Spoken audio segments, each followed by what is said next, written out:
Okay, getting started.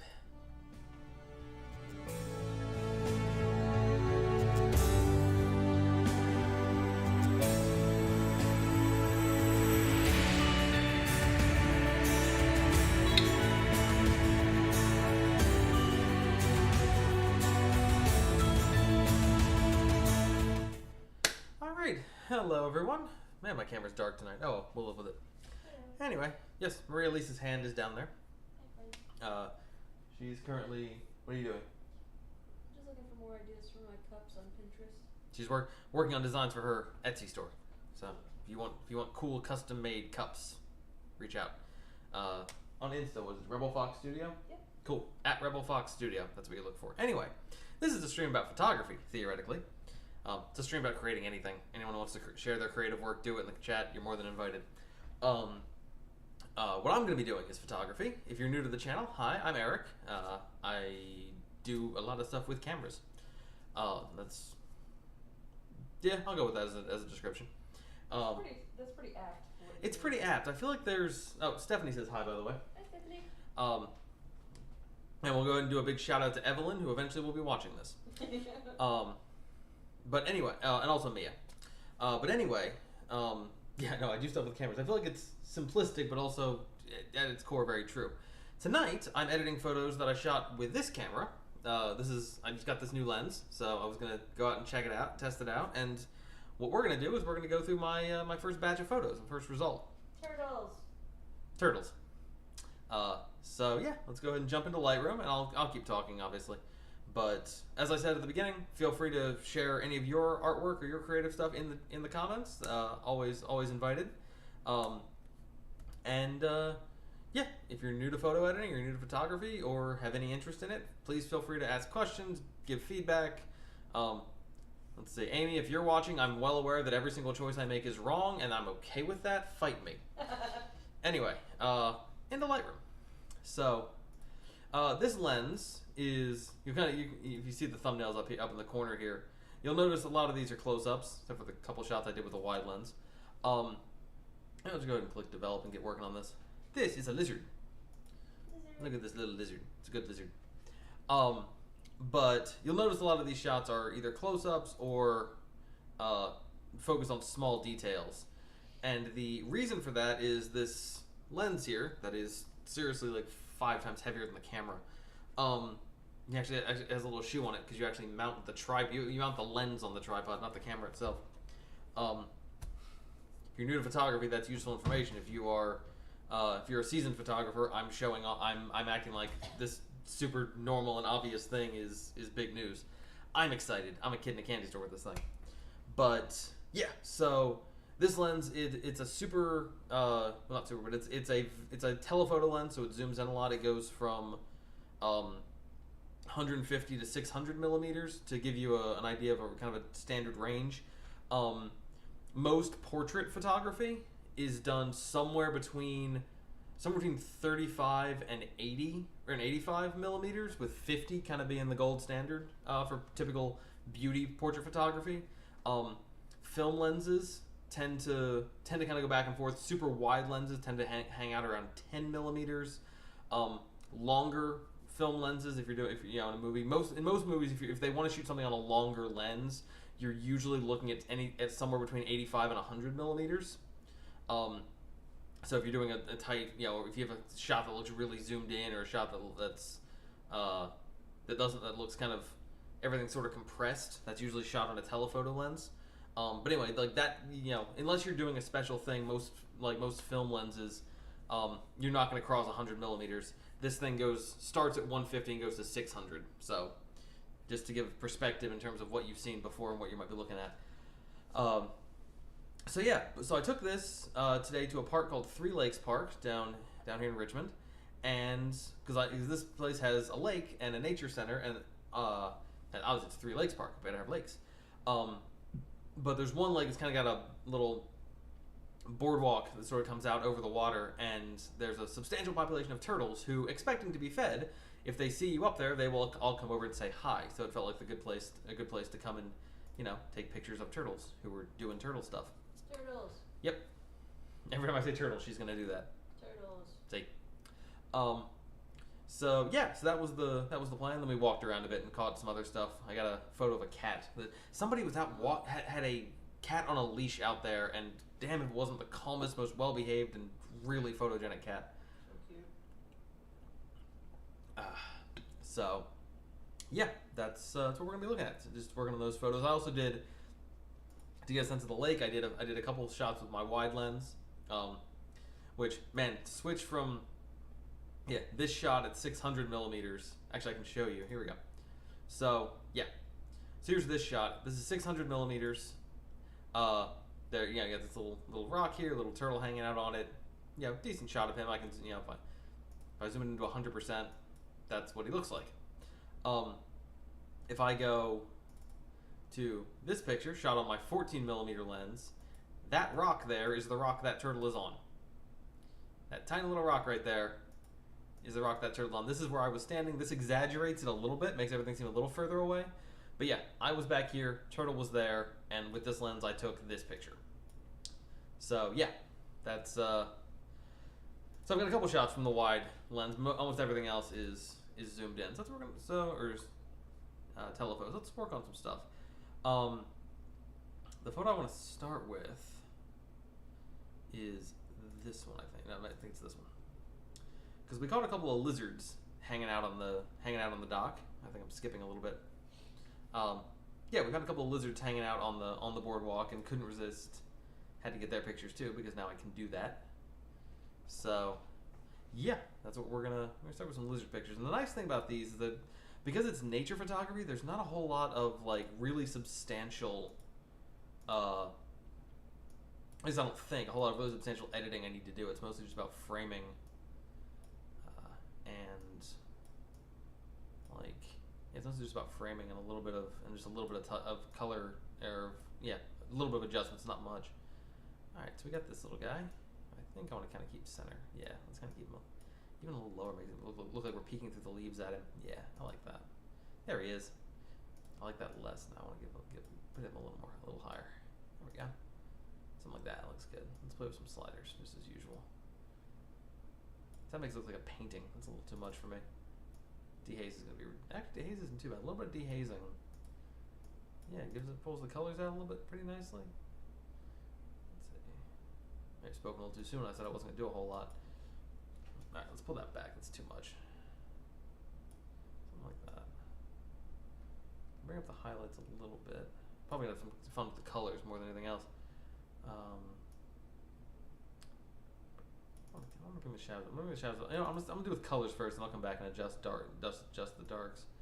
Texture. I might adjust the texture of him. I'm not gonna adjust the texture of much else. There's two adjustments I want to make real quick. I'm gonna grab a linear gradient here, kind of like this.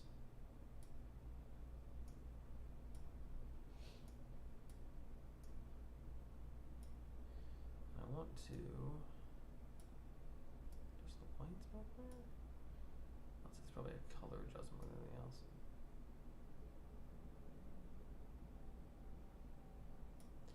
This must be a saturation thing. Let's bring the saturation down. That seems to have worked. I'm trying to get that plank back there to look the same as the ones in front of it. Pull this back a bit. Oh, the lemon fell out of my lemonade. That's a shame. Let's put it in. Alright, let's get this to right about there. That looks pretty good. Shift a little more toward blue. That might be. That's not really doing much. Yeah, that helps.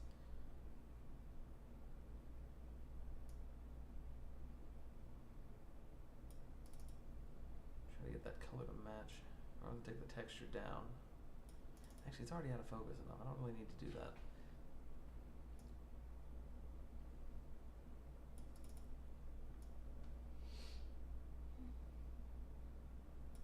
Push a little bit towards blue. We're gonna pull this down a bit so it's.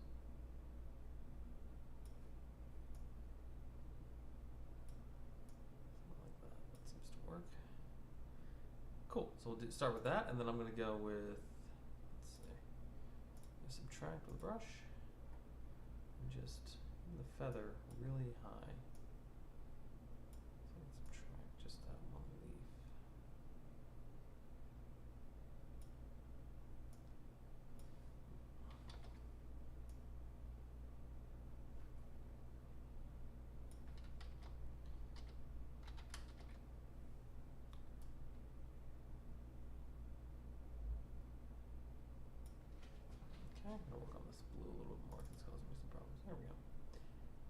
without.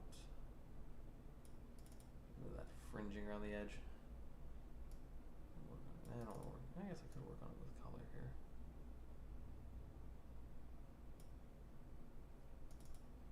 Don't do much because the saturation's so low.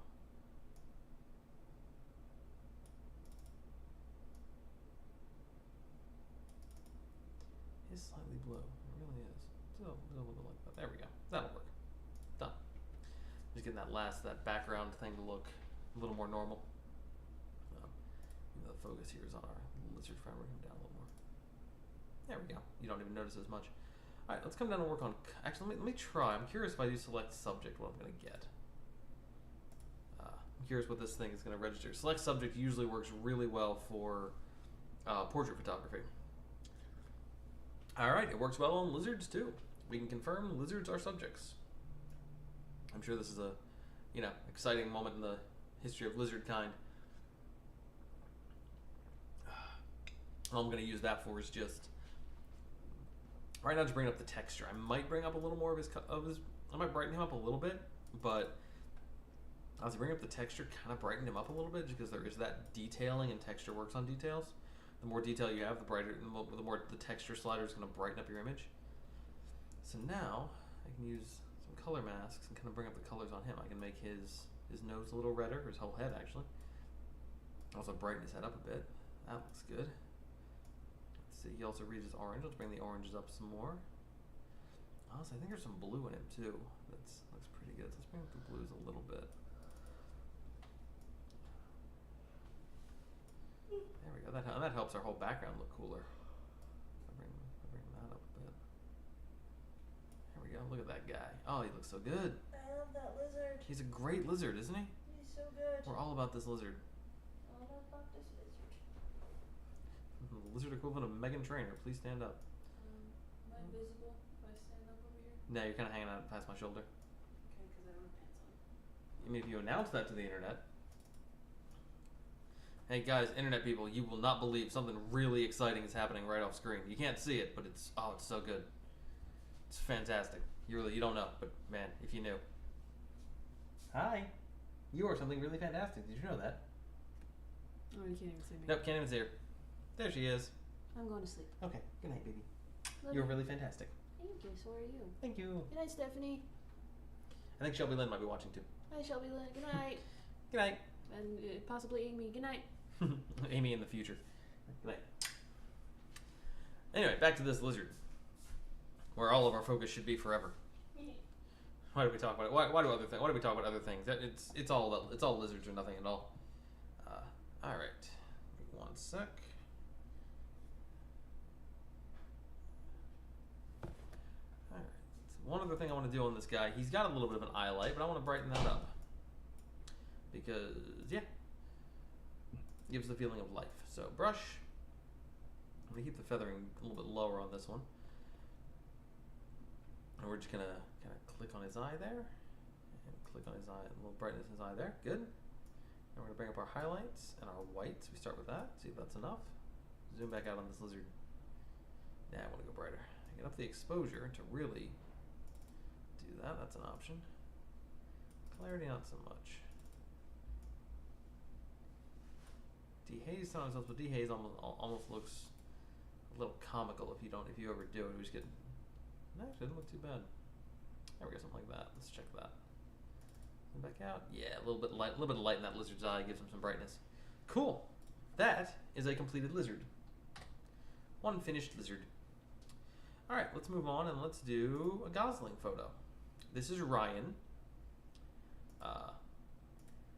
I've kind of been enjoying trying to do stick to the 1-to-1 Instagram ratio here. So I'm gonna see what I can do with our buddy Ryan here. He's not super interesting on his own though. He's cool in context. Let's start with that.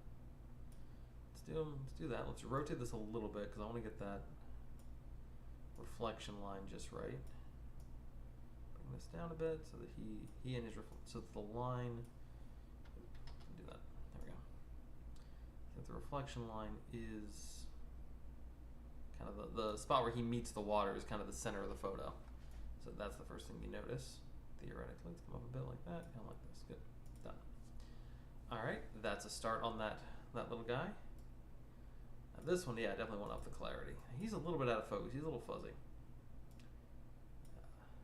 This might be a good black and white shot. Just this guy's surrounded by, kind of like, in a little ways, in some ways, like the cosmos of. Ooh, you know what? That fucking rules. That's 100% unintentional, but that's what we're going with. I wasn't planning on doing a bird silhouette, but I'm about it right now. All right, so we keep the clarity where it is. At this point, just bringing the shadows down does pretty much nothing. I can dehaze it more, make him look like he's really flying in space. But I think having a little bit of softness there, a little bit of dehaze, but not too much. But just do that. That way we still get the water. We still see it's definitely ripples on the water, but that looks really good. Not my plan, but I've always wanted to shoot a photo like this. And just having the sun as a really strong backlight here works. All right. One thing I do want to do is, I don't really need to do much with this photo. I think I really, really like it.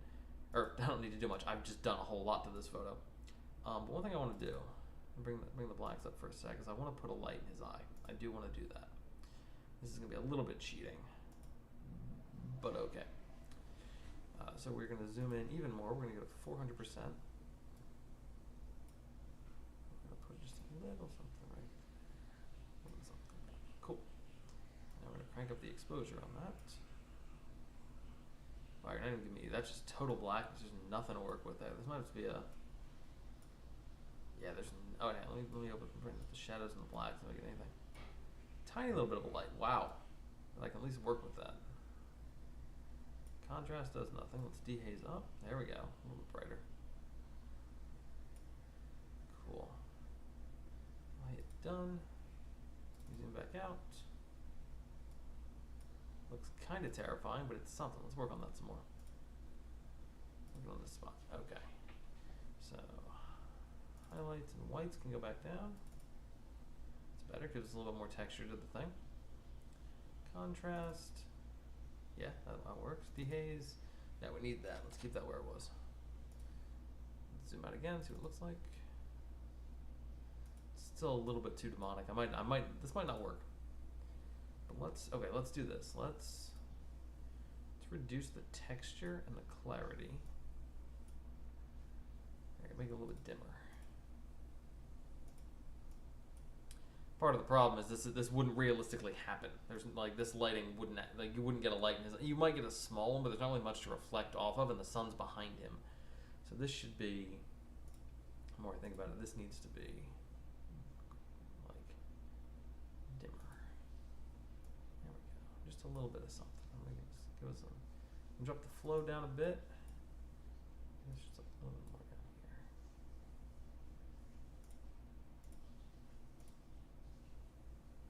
I think that's better. I think that's less creepy. I can live with that. Next question, do I need to duplicate it? No, not really. His head's kind of cool. So there we go. This is the edited photo of Ryan the Gosling.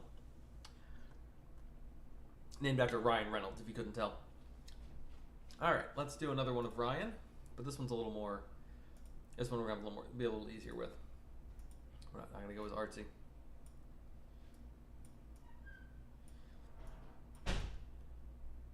So this guy, we got some things to focus on. We got the leaves in the foreground, which we like. I've also got the trail behind him, which is cool. So let's make sure we kind of get all of it. Put his head right on that third. No, I don't like that as much.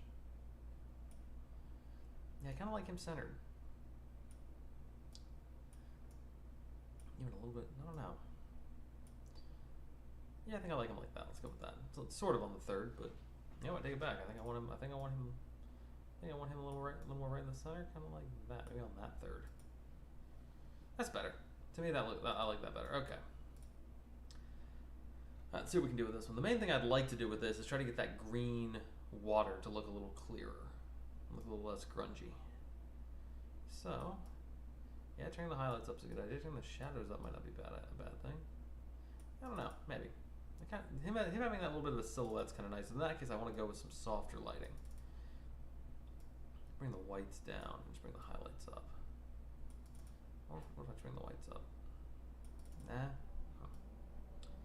I'll put the highlights up a little, put the shadows up a little more. That works. Pull the blacks down to give a little more contrast. I do clarity. You get more detail in the water, but you lose the leaves. I might do that as a mask separately. Let's see what else we can do. Glasses are coming off. Alright, if I dehaze this, that's gonna get, yeah, we're doing the silhouette thing again. Doesn't look bad, but isn't what we want to do here. And texture might be applied later. Hey, you want to see a cool picture of Ryan the Gosling?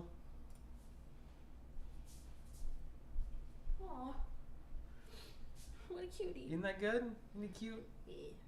We're now working on this one, which is going to be a much more normal picture of him. I love it. He's great. Night night. Good night. Night Ryan de Gosling. I know you said Ryan the Gosling, but it sounded like Ryan de Gosling. Like Ryanda is his first name. Ryanda. Ryanda. Okay, let's keep working on Ryan here. And I want to work with the colors. So my first thing is going to go down to the greens here. And see if I can adjust. It's not like it's the yellows. Just the oranges. So he's orange. Okay, that's cool. So means I can adjust. I can make the water green, or I can make it even more murky brown. All right, let's try this as a. All right, let's see. First things first. Let's bring up those blues. I want to highlight that blue water Ryan is swimming in. Let's see where it is. And Ryan's kind of coming in orange, so we're going to brighten him up a little bit, and we're gonna bring up the saturation on him, so he stands out nicely. Good. Cool. Is there any red in him? Is he reddish? A little bit, but not enough to really worry me. I'm gonna bring the red up a little bit so it's not too much of a contrast with the orange. We can go back to 100%. That's better. Cool. That looks good. Now I gotta figure out what to do with these greens. So I could take all the greens and just push them more toward a green color. Or I could push them more toward yellow. More toward yellow doesn't look too bad, but it still does make that water look appetizing. Appetizing. Wrong word. But anyway, let's try a select subject mask. Let's see what we get. See if we get a good selection of Ryan. That's actually perfect. I got him, his reflection, and the water. That is, I could not have asked for better. So we're gonna invert that. Now I got everything else, and now I can push the coloring on this to blue. I could even push it to a real harsh blue. I want to keep some of the green. I want it to feel a little more wet. So we're gonna push it a little more toward blue, like something like that. I like that a lot. Cool. So now, anything else? This is where I also wanted up the clarity here. Bring up the clarity of that. Let's bring up the texturing. No, the texturing distracts me. So we'll bring the texturing down. I might actually darken this a little bit to make him stand out more. That looks pretty good. Yeah, I actually like that a lot. Okay, cool. So the next thing I'm going to try, I don't know if this is going to work. I'm impressed with how good this looks. I'm going to grab a subtract brush. I'm going to bring my flow down to like 40%. My feathering all the way up because it's a bird photo and you have to keep feathering low. I'm going to turn on the overlay here. I'm going to start just sort of gently erasing. Not the whole thing, just a little bit. Okay, cool, this is actually working. There we go. A little bit of these leaves. Let's go back and undo some of that. I think I overdid it down at the bottom. Okay, so we're going to do a little bit of that. Actually, I like how blue that is. A little bit. And down here, same deal, a little bit. Just going off the edge of the brush. I don't want to do that. It's gonna be, there we go. Bring some of the color back to those leaves. Excellent. So now we can hit done. We can come down here and do some more. We gotta do a little more with color editing now that the color has actually gotten where we want it. If I push up the greens, now we're just brightening up that, or moving up that one leaf, and that's fine. We're gonna bring that up a little bit. You know what? I'm doing one leaf. I got to do the other. Let's go back to the mask here. Let's go back to our brush, and let's make that smaller to kind of subtract this whole thing. Just mostly get the middle of it. There we go.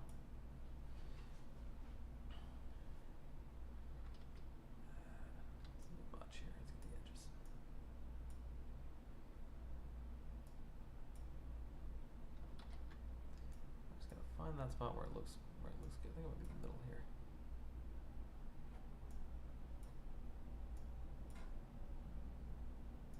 It looks like something connecting, kind of out of focus and coming across. I like that. We're gonna go with that. Okay, cool. So back to the color editing.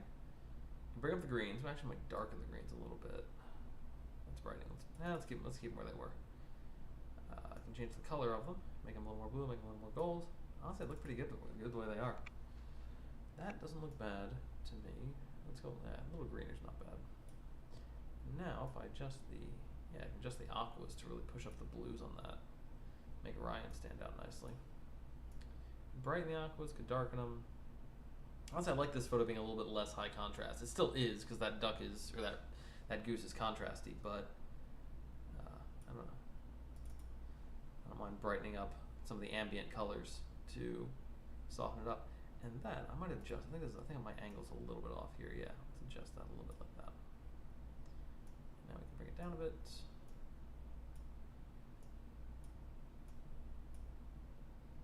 Done.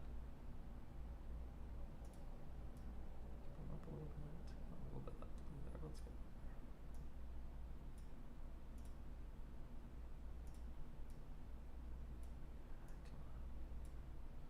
Come on. Just the right amount. Nope, my angle was right. So I'm going to adjust the actual framing, so I'm happy. Yeah, I like that. There we go. The Adventures of Ryan the Gosling continue. Sort of. That's the end of the Adventures of Ryan the Gosling. We're going to move on to other animals. So we've done our lizard, who will be named Jeff with a G, Geoff. That's Jeff the lizard. And who else? We got plenty of turtles. Let's do this turtle one. I think a lot of these turtle photos are going to end up being black and white just because I hate the color of the water. But we'll see. Alright, so first things first, we're going to crop this to a 1:1. Mostly because it's these three turtles lined up in size order, which is really cool and really just a good thing to lean in on. These guys kind of showed, and they did the composition for me. So boom, three good looking turtles there. Alright, first question is, can I get the greens out of there? I can push the whole thing to blue, but that looks weird. Also looks even murkier. If I push it to there, I'm going to get the thing looking yellow. If I go this, it's going to end up looking worse. Okay. If I come down here to the color selecting, I can push the water to green or to orange. That's exciting.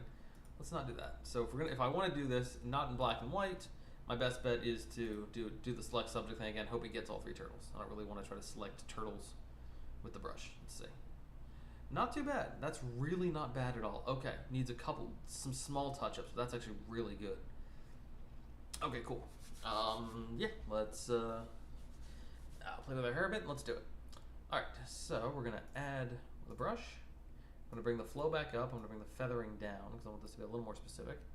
We're gonna zoom in on some of these turtles and see what we can do about touching up some of their spots here. They're actually not too bad. This guy's foot could use it a little bit. Here, just sort of get his foot. Actually, you know what? I take this back. I need to do this with a much lower flow because this is underwater, so the effect should be less. So this is going to be a lower flow version, which also means the stakes are a little bit lower, which is nice. Make sure we get the edge of the shell. Go across like that. There we go.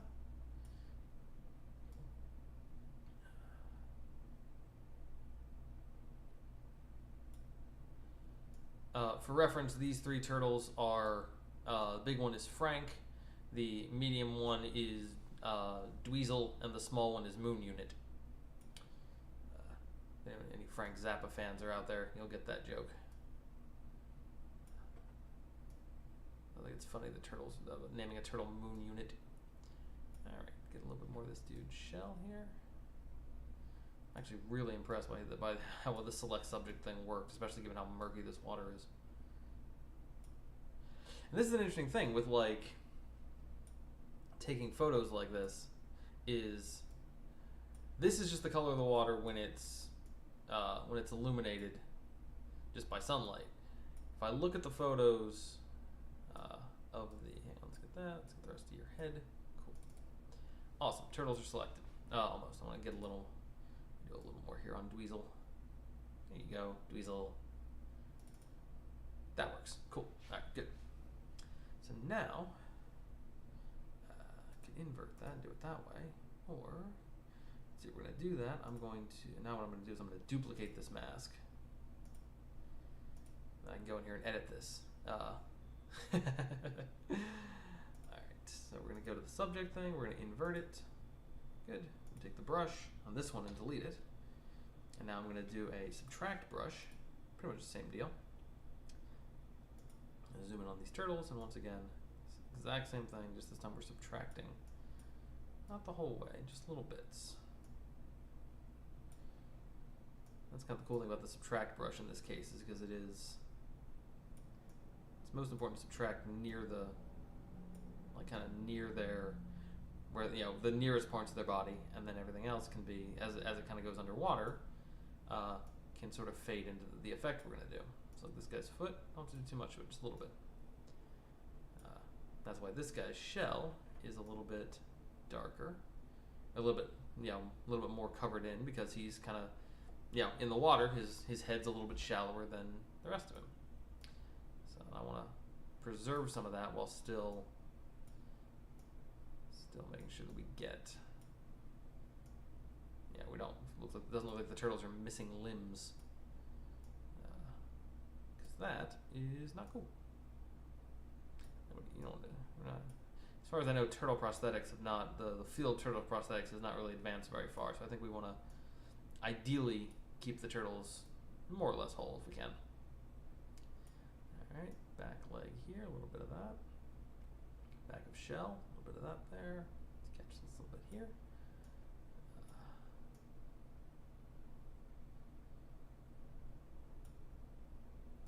A little bit on the shell there. A little bit on the shell here. This guy's shell is gorgeous. Most of these turtle shells are actually really gorgeous. Cool. I think that works. Good. Okay, so so we now have two different masks, one selecting just the turtles and one selecting the world outside the turtles. So I'm just gonna, now I can shift this to blue. That makes it look like they're floating in something. Gonna work on that. Come back to this in a sec. One thing I want to talk about real quick, talking about color of the water. In this shot, yeah, the water has that murky quality to it, because what you're seeing is, I mean, the water itself is not super clean, but what you're mostly seeing, and it does have algae and stuff in it, because there's plenty of trees and stuff that or like branches and stuff out in the water that you can see with some fungus and some mold growing on. So there is things in the water that also turn it green, but right now you're also seeing the reflection. You can sort of see it here, just in these little patches of color. The reflection of the trees, which is why you've got some green. If I go to one of the shots here, you know, when the sky is there, you get the water looks bluer, as opposed to here where the trees make it pull out the greens. However, this is a matter of perspective. This works because of the angle I'm at, and because I can actually look down, and because I can see the sky reflected. If I take a photo looking straight down, I'm usually not getting that reflection perspective, so I end up with shots where the water looks brownish. Anyway, back to our zappas. All right, so things we can do here. Let's adjust. So back to our turtles. I'm going to adjust their coloring as well, a little bit. It's looking better. Let's keep working. You know what? Here's what we're going to do. I'm going to reset that. I am going to reduce the, let's see. I'm going to reduce the text. Keep the texture of the water kind of more or less where it is. Clarity, not really doing much. Let's just darken this. Let's just darken the water down a bit to make our turtles pop a little bit. Not too much, just a bit. Here, we're going to leave them alone as well for now. Get it done. And now I'm going to adjust the actual coloring of the picture to something like this. Where I get the water to the temperature color that I want it, and we'll come back to our turtles. And now I can kind of bring them out a bit. Make them stand out here. I can bring this a little bit less. There we go. Get a nice aqua. And that preserves the look, and now we got these three cool turtles who we can do stuff with. I think the saturation and the vibrance is going to be a bit ridiculous. Let's not do that. Go black and white. I'm going to do a black and white version of this photo. I'm going to quickly create a duplicate and come back to that. Make it black and white, and then come back here, and I'll adjust that in a second. Let's work on this.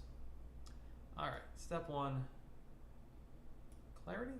Maybe. Not a whole lot. It's not doing a whole ton for me. It's bringing out some detail, but I don't exactly love it. Texture I like. Let's bring up the texture. You know, let's bring up the clarity. Let's put the texture back. And we're going to bring up the texture just of the turtles. Make them stand out some more. I like that. That's good. Okay, cool. So now, that's looking decent. Let's bring the blacks down a bit. Kind of pull those turtles out of the water a little. Bring the highlights up. Again, upping the brights and lowering the darks, that creates contrast. Doesn't matter how you do it. Let's see. Yes, so I'm going to move this over a touch.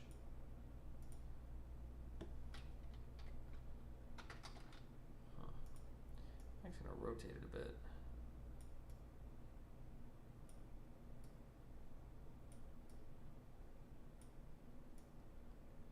Get these turtles to give me a little bit of a diagonal pattern here. Oop, can do that. I'll keep my aspect ratio locked. Something like this, maybe? That's pretty good. I like that, actually. I'm going to go and sync that to this guy. Synchronize. Check none. Just the crop. Synchronize. Cool. So now these two pictures are the same. Excellent. Back to here. Back to some turtle work. Alright, blues. Could crank them up, could bring them down. Not what I want to do. What I want to do is bring up the yellows. And the oranges. I'm going to pull out those colors on those turtles. And the reds. Reds are a little much. Let's bring those up a little bit. Let's keep the reds where they were. Let's not make them stand out. Let's bring up the oranges looks good, and bring up the yellows. It's going to look. Bring up the brightness of those. I like that. Makes these guys stand out nice. Let's see what we can do with the aquas. Yeah, bring up the aqua and then darkening it a bit. I don't know, a bit much. Bring these up like that. That's not bad. That's not bad at all. I can live with that. All right. Let's see. Oop, come back. This is the cool thing I like about Lightroom and color is that you can adjust color on color on color. And as you adjust, you tweak the color in the masks, now I can come down to here and I can adjust the color even further. I kind of like them floating in that sort of coloring. Bring that up, let's pull that down a bit. Let's keep it, let's give it some darkness to contrast the three of them. Cool, that doesn't look too bad to me at all. Let's do a quick adjustment here. I want to take out the noise. Bring up the clarity of the water. That'd be interesting. No, that just kind of gives them some weird auras around them. Not in a bad way though. Actually, let's keep a little bit of that. I dehaze the water. Yo, hey, that's wild. Ooh, that looks pretty good though. Reducing the haze. And it makes it look like they're floating in nothing. Let's bring it down a little bit. There we go. Gives them a little more of a highlight there. I like these turtles. These are good. I think we're good with our Zappa family turtles. Change the crop a little bit. There we go. Once again, synchronize. Just the crop. Sync. Cool. Move it a little bit. All right. Let's put this desk down. So I'm going to sit down for a bit, and we will continue. I'm going to sit down here, and then gonna wait for y'all to catch up.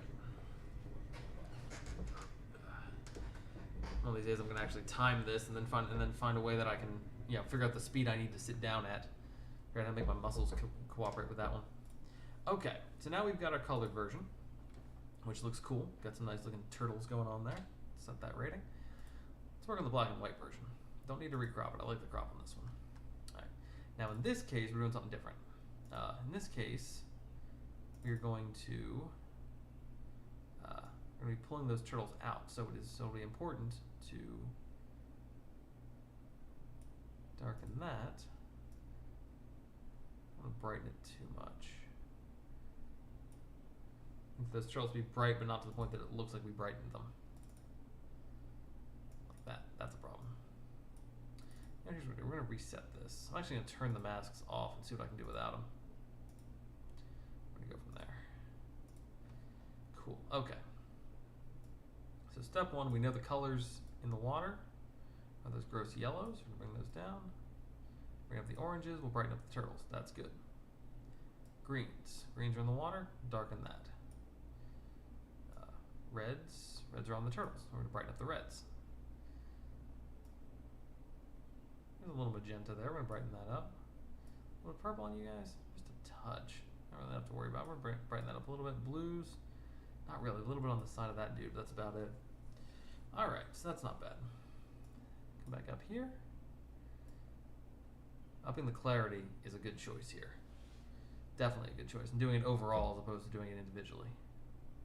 If I dehaze too much, I'm gonna start losing detail on turtles. I'm gonna go back to dehazing in the masks, and then texture, same thing. We're gonna come back to that. Highlights, we can bring the highlights up a little bit. We bring the blacks down. I think I'm just gonna darken the mask. Let's go back to our masks. Turn them both back on. And they look awful now because we've done stuff with color. I'm gonna reset all the color stuff. Let's turn this mask off. Just starting working on the mask around the turtles. So yeah, some blacks down a bit, and texture down a good bit. That's good. And we also can also dehaze this a little. That's actually not what I want to do. I think dehazing a little bit. Let's go dehaze up a little bit, and then let's darken the blacks some more. I'm gonna avoid that halo around the turtles. I think I can work on that when I play with their masks. We'll try this. All right, reset the color. Step 1. Good. Bring those.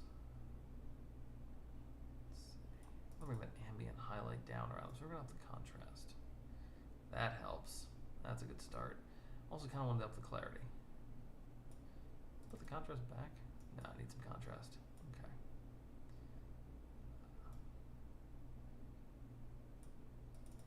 Let's bring up the highlights. Might do a little more work on this mask to make it really work, but that's not too bad. Actually, the shells are looking a little bit too much. Let's bring the clarity back down. Ooh, dehazing. That's definitely a bit much. I bring the clarity all the way off, and then I dehaze a bit. Nah, I think I'll stick with clarity. I'll bring some clarity up like that. There we go. Back to this. Get rid of the noise. Oh, so I want to color the water down even more. Let's drop the blacks. Drop the highlights. Yeah, I'm just gonna bring the exposure down. Yeah, there we go. Now we're gonna go back to our turtle mask. Now, hang on a sec. Which mask is causing the problem here? Take it back. It's this mask causing the problem. That's an easy fix. It's a pretty easy fix. Okay. So here. We're gonna subtract with another brush. Put that up top. Yeah. Oh, hang on, I'm doing this wrong. Overlay, please. Thank you. All right, we're gonna lose the subtract brush. Don't want that. We're gonna go with an add brush. Zoom in on our turtle. We're gonna start adding some of this back in, little by little, just to turn this mask off for a sec.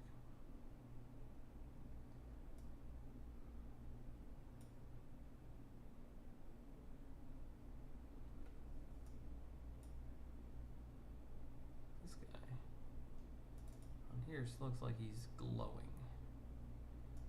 I don't exactly love that. Let's lose the overlay. Just, yeah, let's zoom in here and just work on this.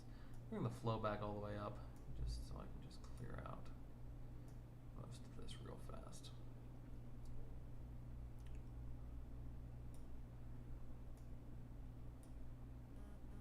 Of course, now I realize what I'm actually doing wrong. Give me a sec.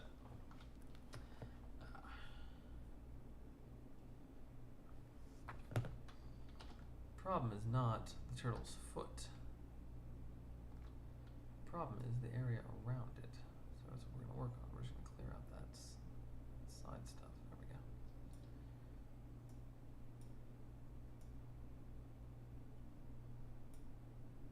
Bring the feathering back up.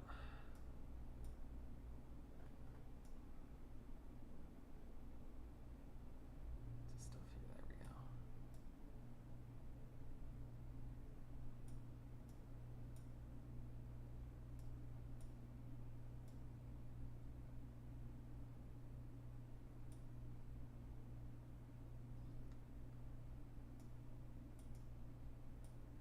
Over here to this guy.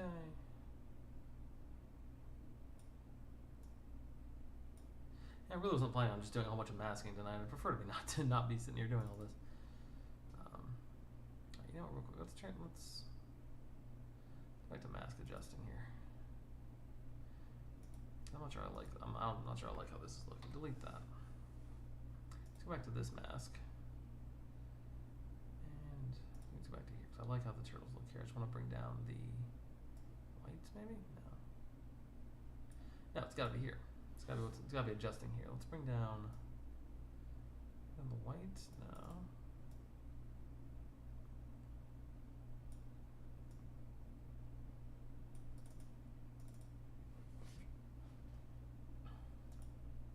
Do a subtract brush here and see if this helps. Next, that's brightening.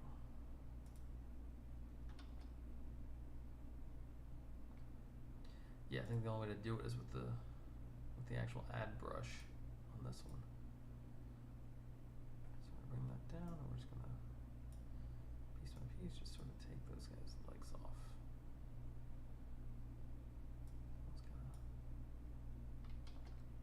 Alright, flow going back down. So we can do this a little more gently.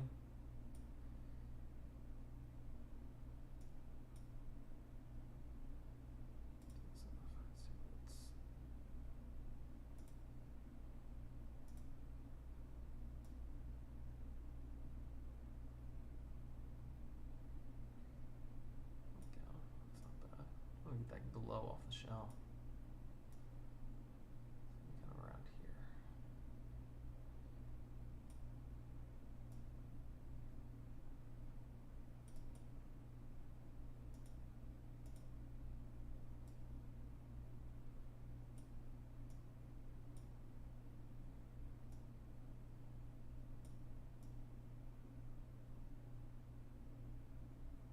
Remember I said tonight's editing was going to be really simple because it's not about photorealism, or it's about photorealism, so I don't have to worry too much about, trying to exaggerate stuff. Yeah, apparently I was lying. I'm not happy about that. I don't like lying to myself. That automatically looks a lot better. Come back to here. Mask 1. Let's bring the whites down those turtles a bit.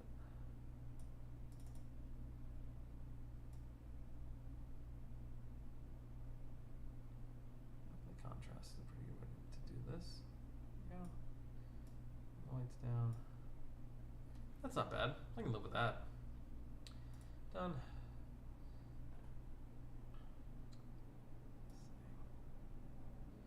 I darken the shadows a little bit more, makes them stick out a little more.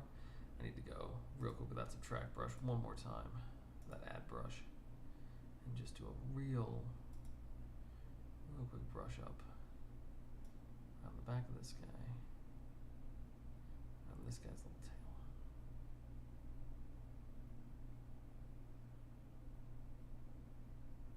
Also kind of gives us a bit of a gradient on the shells, which does look good. I'm not gonna lie, that does actually look pretty good. Let's get the edge there.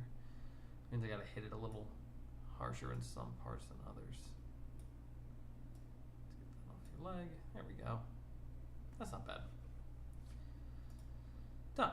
Cool. So another shot of our turtles. Excellent. First picture. Looks good. Second one. That's a nice dark turtle portraiture going on. I'm happy about it. Alright, let's take a brief break from turtles and do a landscape. Because I love me some landscapes. So step one, I'm gonna do a panorama. That ended up being a lot bigger of a panorama than I thought it was gonna be. We're gonna go to here. There we go, 14 millimeter. Gives me a little bit of distortion.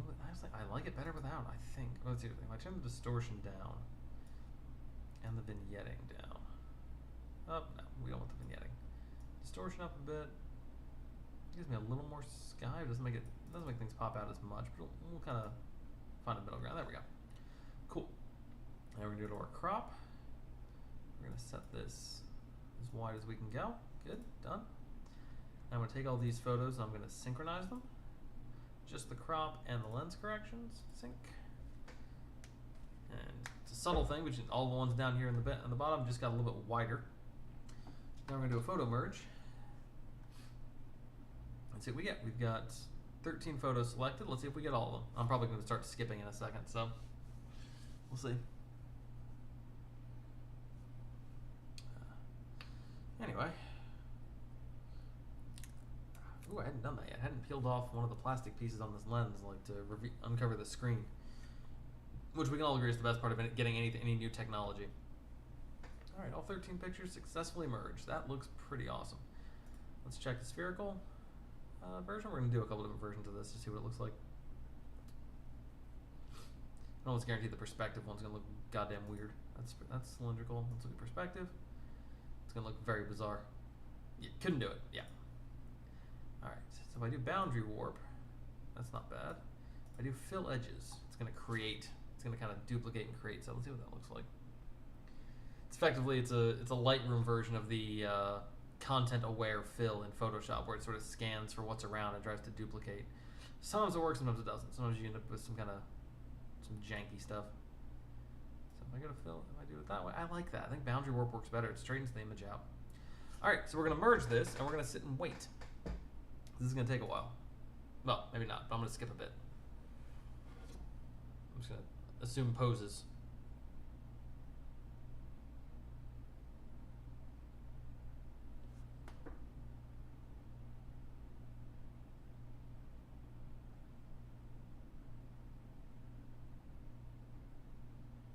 Okay, I can move again.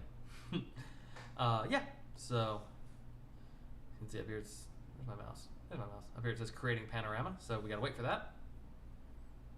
A bit, you know.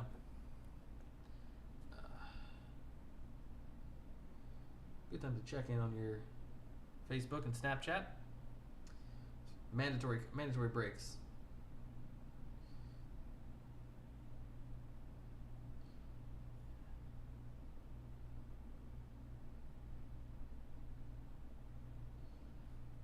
Alright, pretty much done. It's gonna show up right there. There it is. So there's our panorama, which is interesting because yeah, there's our little rock with our turtle friend on it. I think if I zoom in, you can actually see him. Sort of. He's that little thing hidden in the pixels. We got our turtle friend. Boom. Zoom all the way out. Okay. Step one. We're gonna adjust the rotation here because that horizon line is not quite straight because I took this picture and I can't get a horizon line straight to save my life.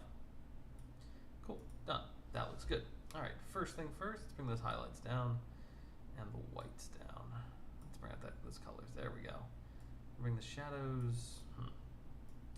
Bring the shadows up a little bit because I do want to pull those trees out, but at the same time, all right, we're gonna bring this in a little bit so it's a little more, yeah, a little more I don't know, feels a little more connected. You kind of see the kind of the shape of the trees is a big loop, or big scoop, big U shape. Okay, so let's start working on some clarity because I do love clarity on nature shots, despite all of Amy's objections. You bring the colors up like that. Actually, I like pulling the darks out like that. That's why I bring the shadows up a bit so that I can still darken things and you still have the detail. All right. Now there's an elephant in the room, and I'm going to work on that, but it's a really, really easy elephant to fix. So we're going to come back to that. So step one, green. That is what I like to see, because now I can go to the yellows and I can adjust them. I can do that. Now there's two ways I can do what I want to do. Let me see which way I want to do it. There's two different ways. I think I can pull this off. Let me see which way is the best. Let's move that over. I like getting. Can I go a little wider on this? I can actually. I can go a decent bit wider. Cool. I like that. Done. Okay. So yeah, there's two ways I can go about what I want to do. What I want to do is get you'll notice the reflection here. All these shadows are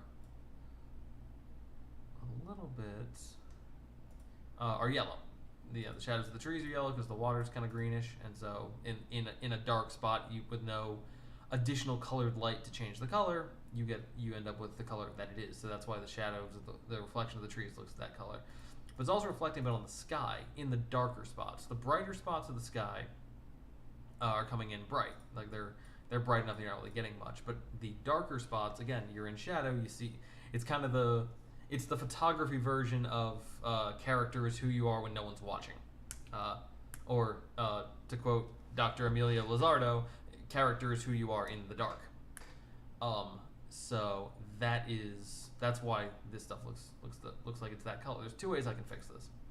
The first way is to do a linear gradient going across here, kind of right along that line, which naturally I'm awful at finding because me and horizons don't get along, but something like that. That seems to work. We're gonna make this a bit of make this a much harsher line, bring it up here, just check it. That looks pretty good. Okay, so I can do that, and I can just shift the whole thing toward blue, or the whole thing toward green, which looks awful, or the whole thing toward pink if I want to go pink. Leaning to green is interesting. I actually don't hate that. If I push it toward blue, that looks equally good. If I push toward both, you get a nice aqua. I kind of like both a little bit. Pull back on the blue. I don't know. Let's go back to green. I can do something with that. Okay. But I think for this one, I'm gonna push toward blue. Light blue with a little bit of green to give it that. Yeah, there we go. And I can adjust, and then what I can do is I can adjust the actual brightness of this. I can bring up the highlights, bring up the shadows. That's a bit much. That's pulling it to a direction I don't want to pull it.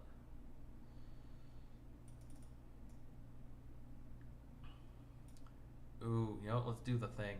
Everyone loves to do the thing. Give me 1 second. I'm gonna do the thing. Here we go. That looks pretty good. That actually pulling the blues. I go to something like this, and that's pretty much, that looks to me kind of an exact duplicate. We're gonna do that for now. And now it's fun to do the thing. We just did the thing. This shot's now upside down, and you can't really tell. It also means I can adjust this so that line. Ooh, there's stuff to do with this photo. There's a lot of stuff I can do with it. All right. I need versions. All right. So step one, I want 2 different copies of this. I'm gonna do 2 different things. Step one, I'm gonna flip this one back right side up. So I've got the upside down version, which is now here. This one, third one, I'm turning sideways. I'm gonna do a shot like this or like that. That speaks to me more. Okay, cool. So now, go back to my thing. I'm gonna go 1 to 1. Over to there, bring this in so that line is pretty much right in the middle. Rotation's a little bit off, I think. Not much, actually.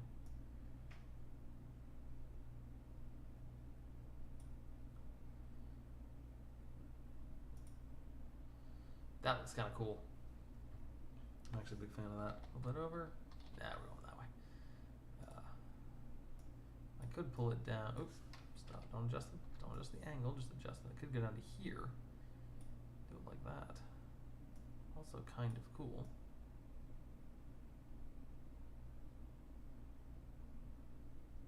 It's a weird thing to get your head around that in Lightroom when you're adjusting the like crop of a photo. You're technically adjusting you're moving the photo. The frame kind of stays where it is. We're gonna undo that because I kind of liked it like that. Cool. So that's a photo. That one looks pretty good. I'm gonna keep that more or less where it is. Let's come back to this. There's our upside down one, which I wanna. This one I'm gonna adjust a bit so that it is. Yo, hey, oh, there we go. Thank you. Undo that adjustment. Good. Now let me do it. Okay, so I'm going to bring this down so that horizon is literally right in the center, so there's not a bias toward top or bottom. Like that. Done. It's about equidistant on both sides. That looks pretty cool, I think. I think it looks pretty cool. That's my photo, so I get to decide. Go a little wider here now that I can't tell what's up and what's down, which is important. Like that. Done. Oh, so close. Not quite.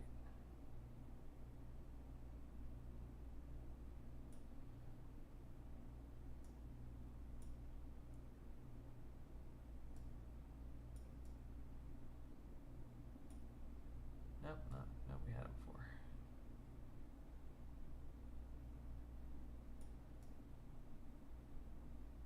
Just like that. I can up that.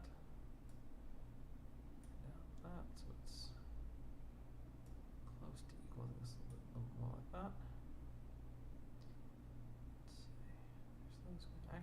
looks like it needs to go to about some of those wisps in there. It needs to go to about there. Is that right?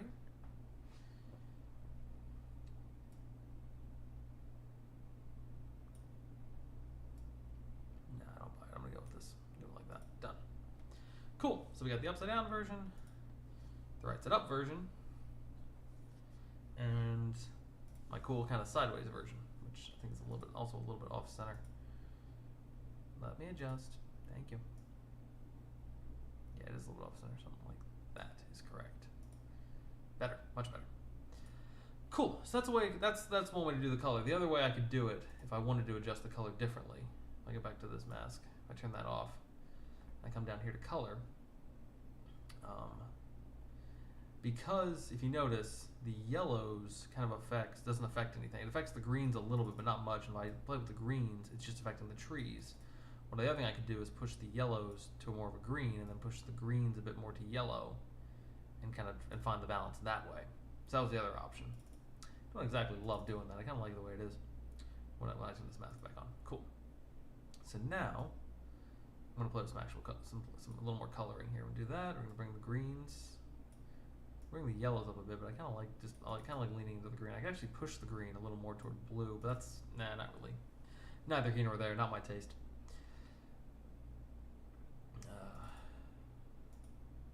I'm gonna leave the greens where they are because it's giving me a little bit of green in the clouds here. I don't really want that.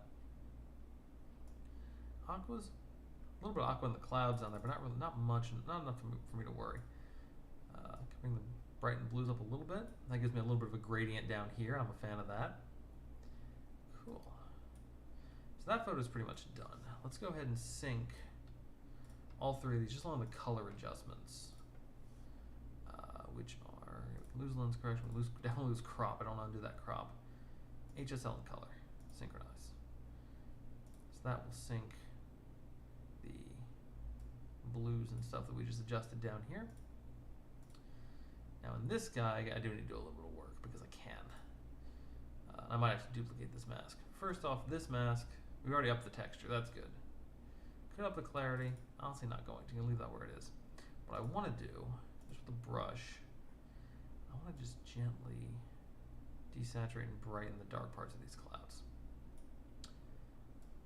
Just to give them a little extra something. So we're just going to kind of hit this bit. A little bit of that. Spots over here. There we go. A little bit like that. Good. Stuff up there. A little bit of this spot here. Cool. Okay. So we've done that. Actually, no, let's go ahead and hit the spots down here as well just a bit. Fun fact, the reason there are shadows in the clouds is because of cloud layering. Because you have these guys here. Let's actually reduce the flow even more for this one big patch down here. Because you have the darker areas, which are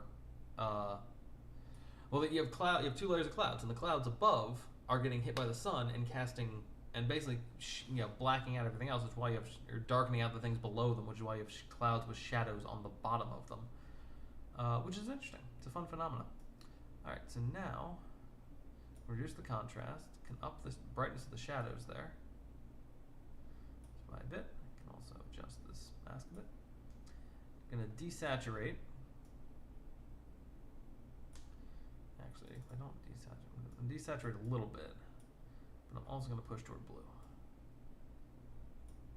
Push away from green. That actually, let's the purple. Let's push toward blue, and we're gonna go a little bit purple, just a touch. We're gonna brighten that area up. Too much dehaze. That helps a bit. There we go. And go back to desaturating. Brighten this whole area up a little more. There we go.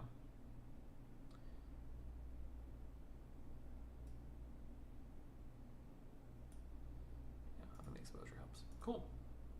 A little bit noisy. Let's fix that. This mask. Noise reduction all the way up. That's good. Cool. Anything I can do to help this photo look like it's not actually upside down. So cool. So we've got, let's open that stack up again. We got this one, which is correct and looks good. We got this one, which is incorrect and looks a different kind of good. And we got this one, which looks absurd, and I love it. Let me do one other thing with this guy because I've got an idea. I'm gonna do a new mask. I want a circle, like a circular mask. I'm doing something like this. And invert it. There we go. So it affects everything. Can increase the feathering. No, I want to decrease the feathering. I want to kind of something like that. I might do a brush on this in a second.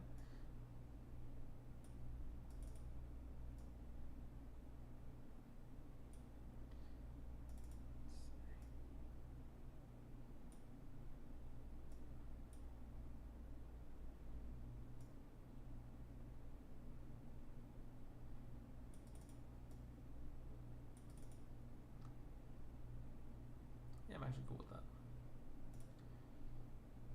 See, that looks like anything might turn on and off. Need some more texture over there, which honestly doesn't help. You know, let's get rid of that mask. I wanted to see what that looked like, but I don't like how it came out. So we're not going to do that. We're just going to go ahead and mark all these with a 1 rating, and we're going to move on with our lives. That's some panorama work. All right, let's talk dragonflies.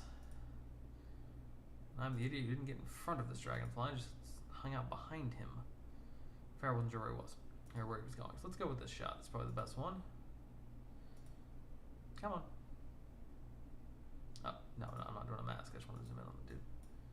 Yikes, that's a bit much. Let's zoom in 100%. There he is. Cute little guy. All right. First off, how do I crop this? I could start with a 1:1, just the way to start it, but I don't know, something about the way this photo is framed. I could zoom in on him and do him like that. But I kind of want to do something like this. Kind of put him in that lower corner. Because it feels like it's kind of, I'm thinking, my kind of thought for this photo is a, you know, if you see a picture of a plane, like you see the plane kind of in the bottom left-hand corner, and then you see the runway stretching off. My thought is, let's give him some space to take off if he wanted to. So there's our dragonfly buddy. Love the clarity and the texture on him because his focus is a little bit soft. Actually, might be motion blur more than anything else. Let's go ahead and do that. Bring the highlights down so we get a nice colored look at him. Can bring the blacks down, but what that's going to be doing is darkening him as much as it's going to darken anything else. So we're going to bring the blacks up, and then I'm going to do an individual thing to darken out this area back here. Because that's cool. That's cool. Let's enjoy that color on him. All right. Is he better focused in this shot? Not really. Hard to get. That's well focused. That one's better. Yeah, these shots of him from the side, which are okay. Man, he is a very intricate creature, dude. Dragonflies are fascinating.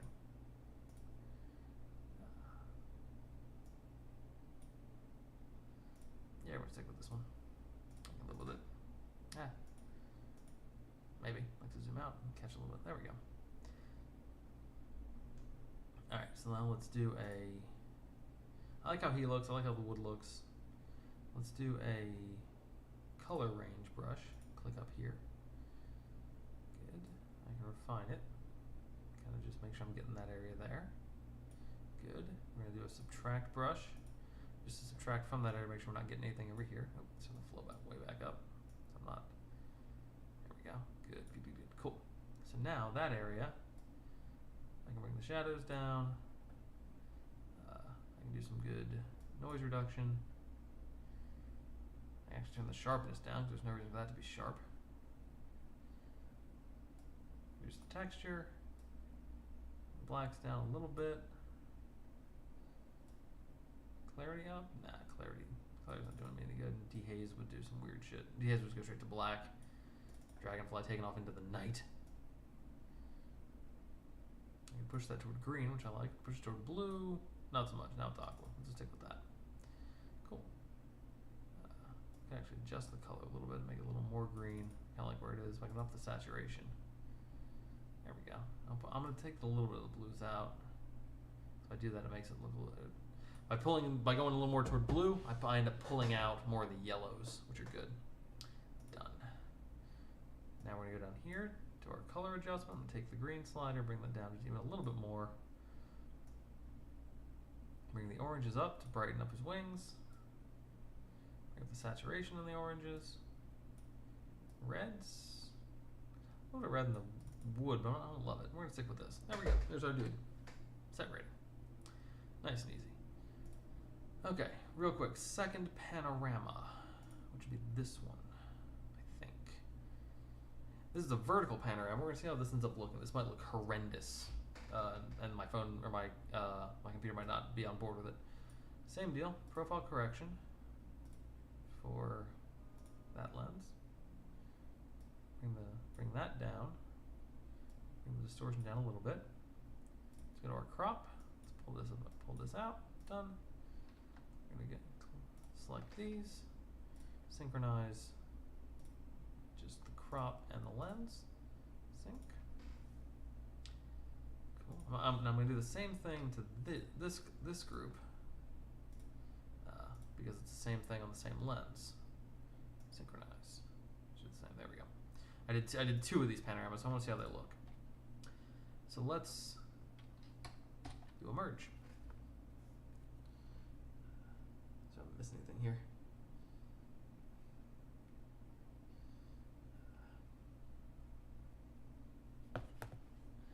Okay, that doesn't look too bad.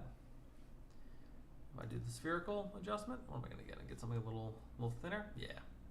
In perspective, one second. That's gonna give me a weird. Yeah, always does. I gotta figure out exactly how the perspective merge is supposed to work and actually take a photo that uses it. Let's go to boundary warp. I think that's gonna. It's twisting it a little bit. Let's bring this back so that I can get kind of that closer to that good horizon, and I'll fill the edges from there.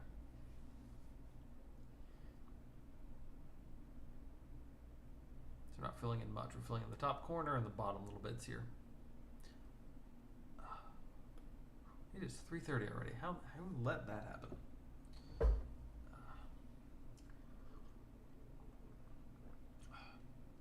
Good. Merge, and now we just hang out. And I can check my phone and freeze some more. So that's what we're gonna do.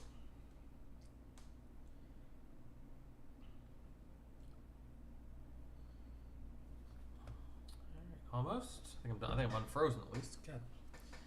Jeez, my hair, I feel like is doing that weird center part thing that makes me look like either Jonathan Larson or the kid who thought he was all that in high school. Which, to be fair, I did have a center part in high school, and I thought I was all that, and I was wrong on both counts.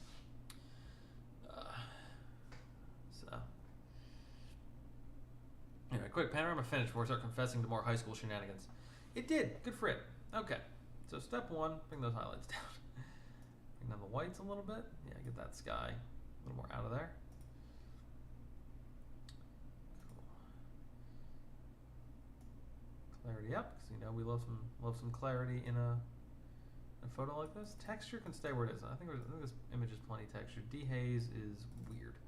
Okay, I'm gonna do something kind of weird on this one. I think it'll be cool because I like this kind of thing. I do love turning these shots sideways as well. That's just it's interesting. I think it's cool. All right, now this one's weird because I have a bit of a warped horizon line, which is fine. I'm gonna stick with this one. I'm gonna stick with doing this one normally. I'll let the world do its own thing. I'm gonna do some weird stuff with the coloring though. So there's that. The second thing I'm gonna do is I'm gonna create a second merge. Wait, did you merge both? Oh, then that's a different photo. I'm not sure why I took that photo. That's a different photo. Yeah, I'm completely unsure why I took that photo. Okay, anyway. Let's do a merge of this one as well. We're gonna do 2 vertical panoramas. I can see which one I like better. So once again, welcome to the channel. Here we click on stuff and then wait for stuff to do stuff. Kind of how this works. All right, that came together pretty nicely. We're gonna do the same thing we just did with kind of a. Let's pull that back a bit. I'm trying to eyeball getting that horizon line closer to straight, even though it's got a curve on it because I'm aimed at a curve. And we'll fill the edges from there. 60% looks pretty good.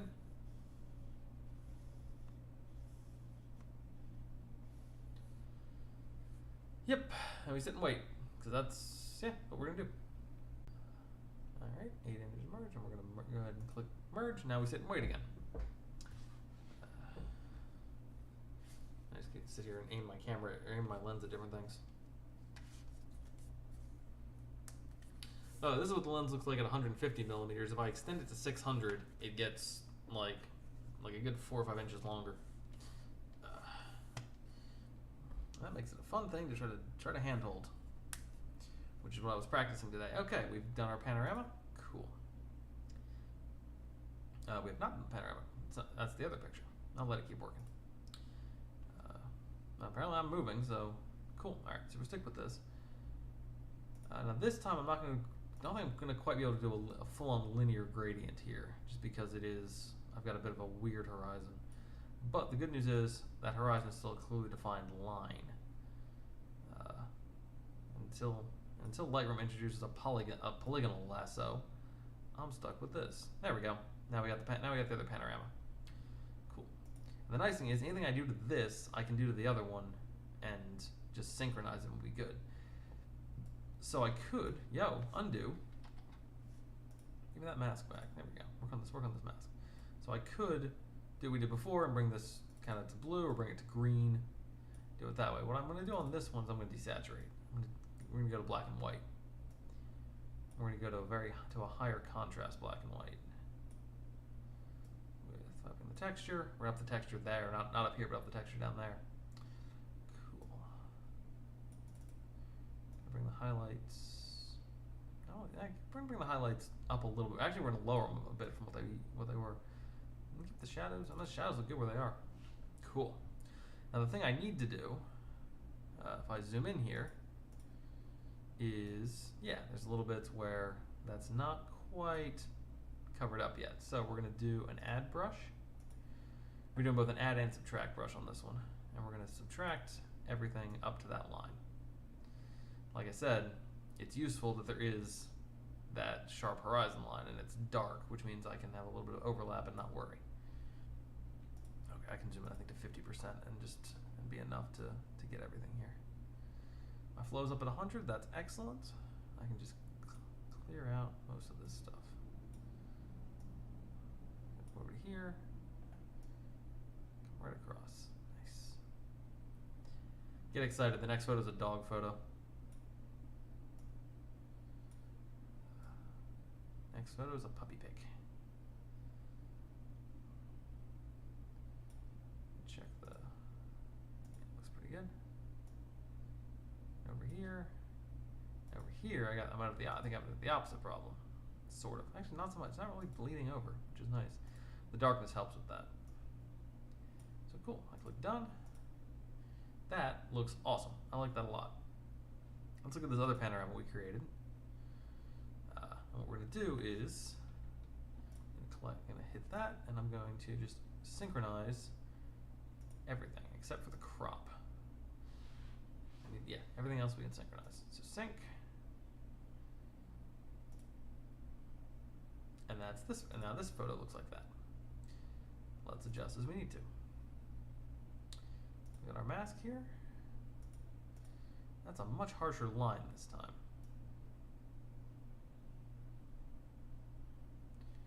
Bring that down so it's right. It is actually on. Make sure it's in the right spot. It's pretty good. Done. All right.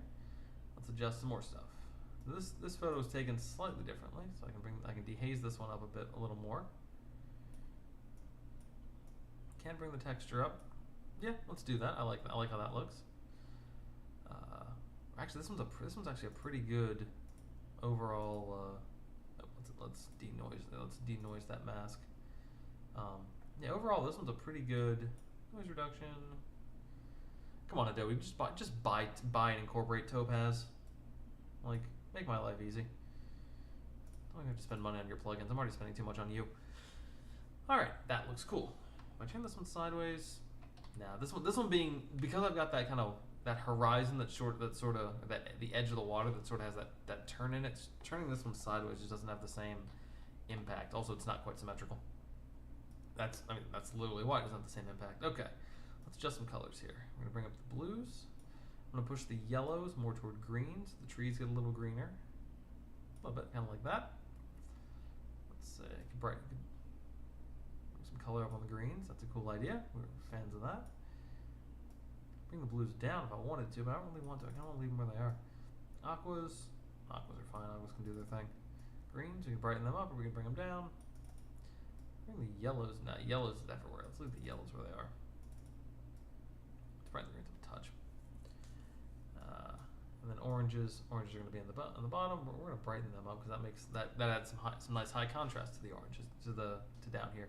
Because according to this thing, this is still orange because I desaturated it, but I didn't actually I didn't adjust its color, like the actual tint or anything. So this thinks, because that mask is there, if I take the mask off, this thinks that's still that bright, that lovely yellow color. So by doing it that way, it still thinks that color is adjustable. So if I adjust orange down here, what I'm adjusting is that. Cool. Alright, so that also means desaturating the oranges. Now let's get the yellows over there. Desaturating the oranges desaturates that even further. Sweet. So now, clicking on this, we're gonna check none of these, but we're gonna synchronize HSL across this thing, so that comes up a little nicer. This one was darker than the other one. I think I adjusted settings in between. Let's see, 500 and 1/200th of a second. This guy, no, same thing. I must have adjusted my exposure, which is I'm on a manual lens, so I can't tell from here. All right, one thing I want to do is I want to pull those greens.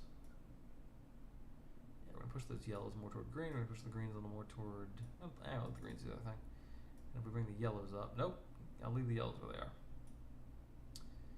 We bring the greens up, and I can bring up.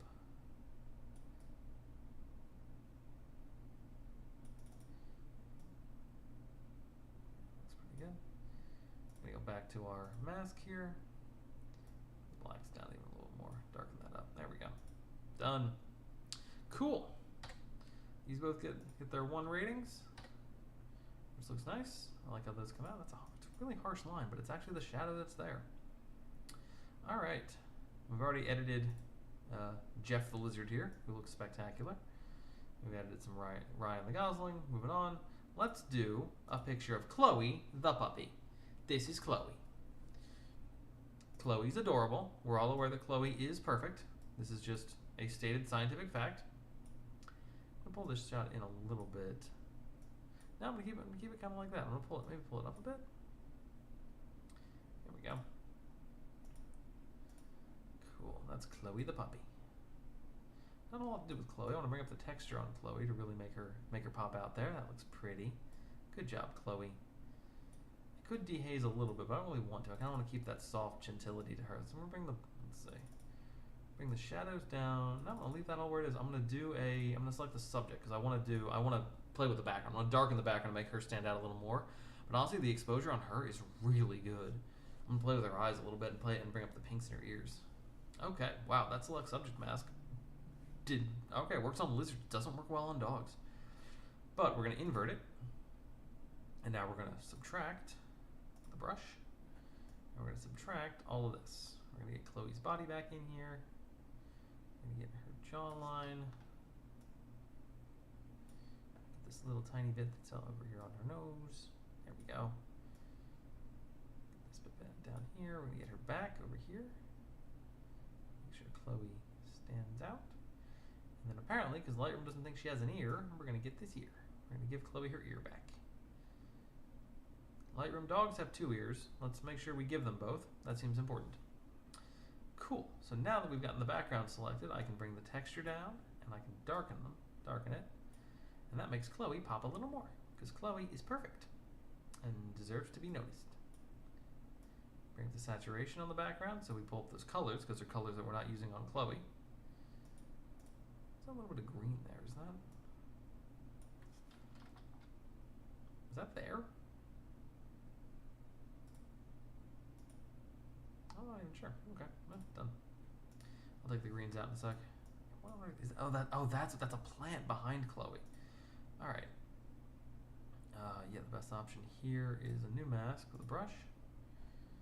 Just this little bit there, and this little bit here, right around her eye. And we're gonna push the exposure that kind of color, and then we're going to desaturate it. So it matches the background. We're going to darken it up a little bit.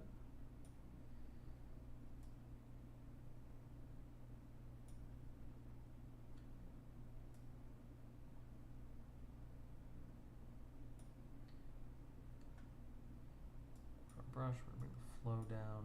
Just let me just sort of soften those lines.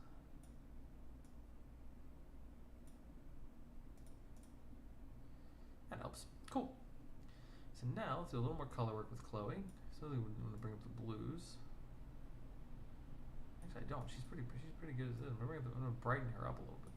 I don't know. I really like her. She looks really good at kind of as is. I think there's only one thing left to do, and I'm going to do it in a second. Well, let's bring up the. Bring up some purples and pinks. Make those colors stand out a little more. Make your ears pop a bit. There we go. What a good girl, Chloe. So perfect. And she was so friendly. She came. This is she's looking up at Maria Lisa. But she was over with her leash, and we came over, and she was all over us. She came up. She was jumping on us, and then we'd pet her a bit, and she'd bring her head down like she was ready for a nap. Very, very pretty girl. Alright, the only other thing left to do is to bring up those nice colors in her eye. So brush, flow back up. Just kind of brush that area. And bring up our highlights and our whites. I'm going to bring up the saturation on her eyes and bring in that blue.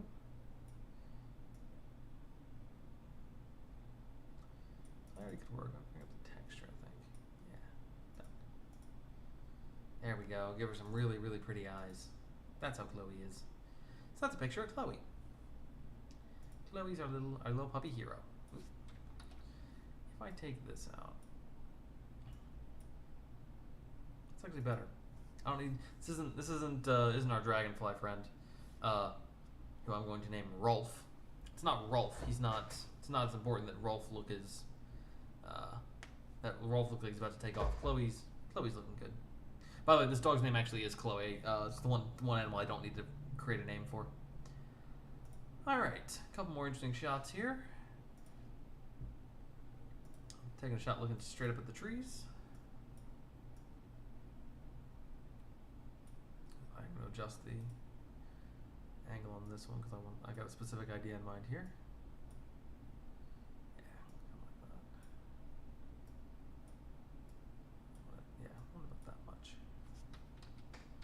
I had the amount I wanted, and then I messed it up. Something like that. I want to get the texture of the branches up there, but also just the shadows on the trunk of the tree here.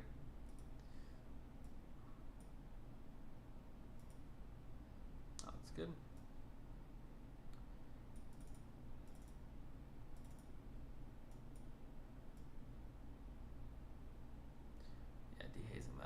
Actually does a lot for this photo. It brings up the colors in a cool way. Highlights down a little bit because I want to balance this photo out a bit.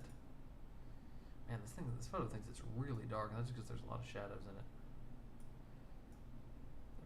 I don't want to bring the highlights up because I'll start losing detail.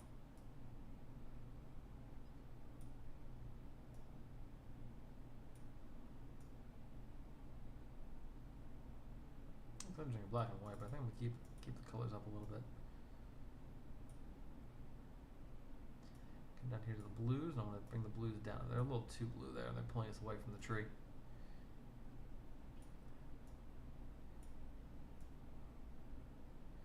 Yeah, I'm not bringing up the yellows. I think the yellows are most of the tree, and I kind of want those to stay white. So I'm actually bring them down a bit. I'll let the oranges and the greens pop out. Orange is a little bit, more than the greens. The greens are vibrant as they are. Let's see.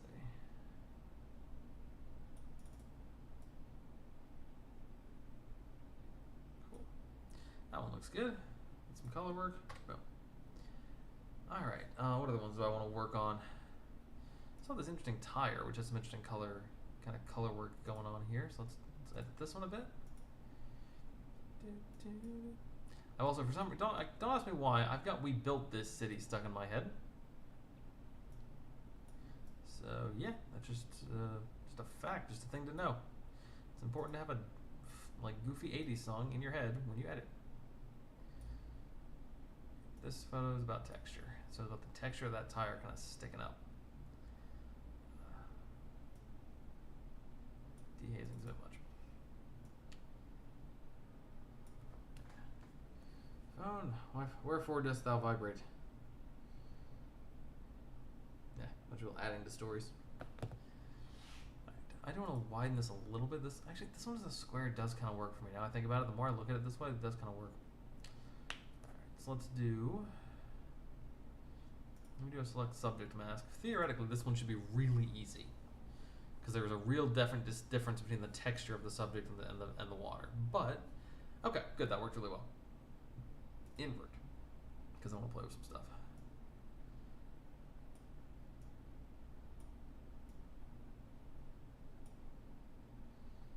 I want to just explore the colors of the water here more than anything else.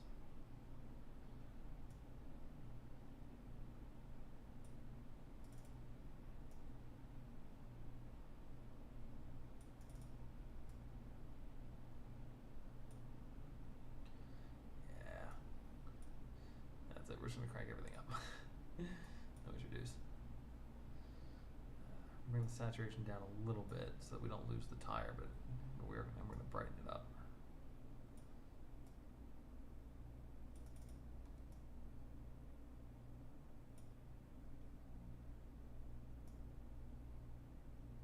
Here's a cool thing. I can push this a little more, the purple's a little more toward green.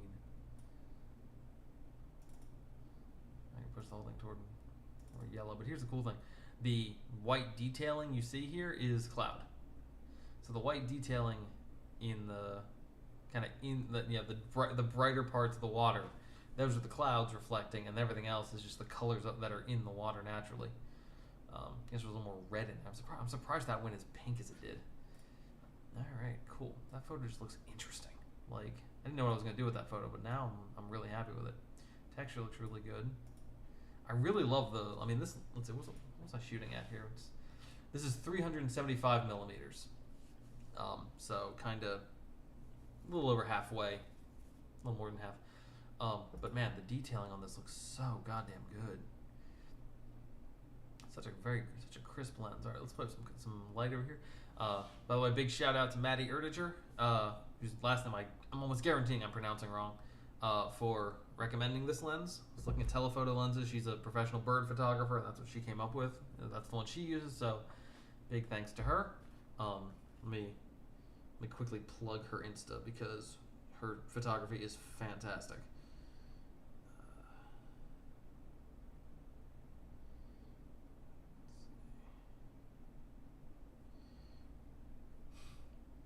It would be kind of, so Maddie E, her nature photography is _m.e._photography_.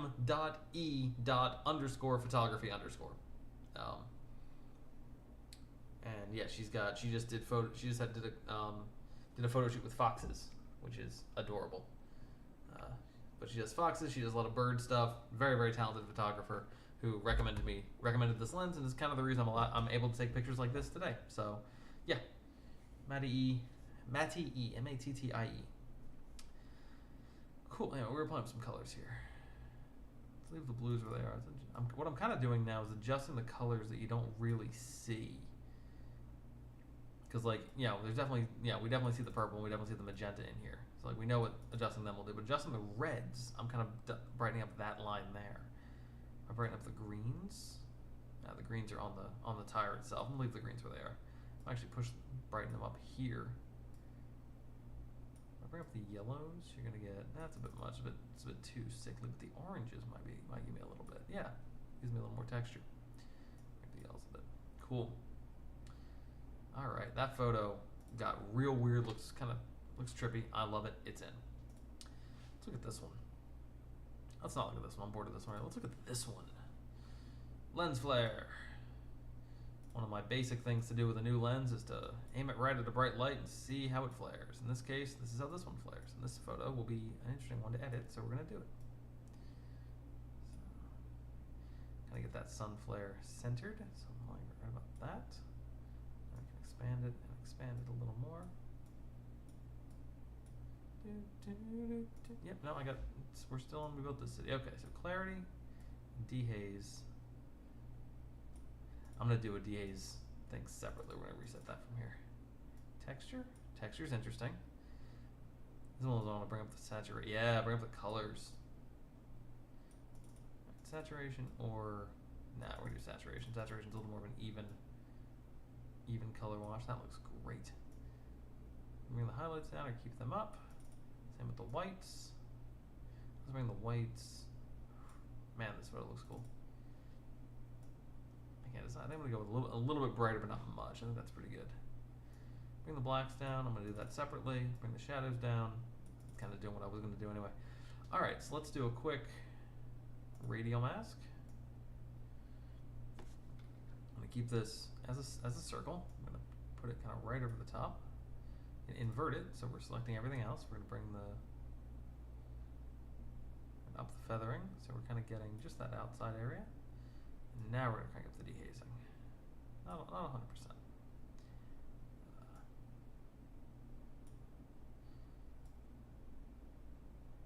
And that lets me kind of really bring up the colors around the thing. Yeah, this photo looks like stained glass. 100%, love that. Wow, I was not expecting to like that photo as much as I do. Alright, quick thing on this one, I just want to see what happens if I bring the whites and the highlights down. I want to see if I overexposed or not. I'm curious. Highlights, whites. I did not overexpose too much. Could do that if I dehaze it. Actually looks pretty normal. A little bit of a halo around the thing. That's not the worst thing in the world. Bring the exposure down a notch or two. Okay, that photo exists. I was just curious. Alright, let's do, ooh, here, get another bug photo. And this little guy, which I'm not entirely sure what he is, but he's cute. We go with this shot. This one's nice because the leaf just kind of hits looks like it's hitting, just hitting in a spot, like a spotlight of sun, which, we're all fans of dappled light. Well, you might not be, but you're wrong. Done. Looking good, buddy. Gonna up your clarity. Make you stand out a little more. Gonna bring down some blacks. You go straight down to color on this one because I know first thing I gotta do is brighten up the color on him, the colors that are only hitting him. There we go. I'm gonna bring up his saturation like crazy. And then we're gonna brighten him up. So that he's having this little neon rave party as this absurdly colorful bug. There we go. He also got some orange on him. Can I do that without? Yeah, I think I can do that with just bringing up a little bit of the. There we go. I'm brightening up the leaf a little bit, not too much. I'll bring the greens up just a touch, just to give him, just so he doesn't stand out as much. But that looks really good. You rock, little pal. I'm gonna bring this down. Kind of get you. Now I want the whole edge of the leaf because the edge of that edge of the leaf is really nice. It's that really nice edge right there. Yeah, we're gonna stick with that. Gonna do a quick. Let me see if I do select subject. What are you gonna give me? You gonna give me the leaf and the guy, or are you just gonna give me the guy? It will be named Stanislas, but you have to kind of add all the S's. Stanislas. Cool. All right. So there's that. I'm gonna select the background. I want to bring the blacks down. I want to bring the shadows down. I want to bring the shadow. There we go. I want to bring the texture down, of course. Bring up the whites a little bit. Does make, or the brights a little bit. Does kind of make him bring up a couple of things back there. So one of the things that's always important is to add depth to these photos as much as possible. Adding a little bit of depth helps it make it look like it's not created in a vacuum. So there we go. Rating 1 for Stanislas. All right. We'll do a person photo real quick. I saw this guy doing some fishing. And I want to do a shot that's all reflection based. So let's go back to 1:1.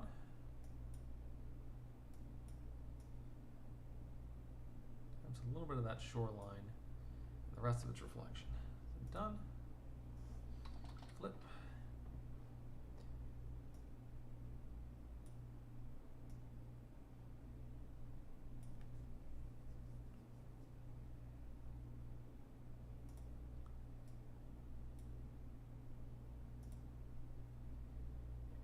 will be just the thing that gives you a little bit of a hint that this is upside down.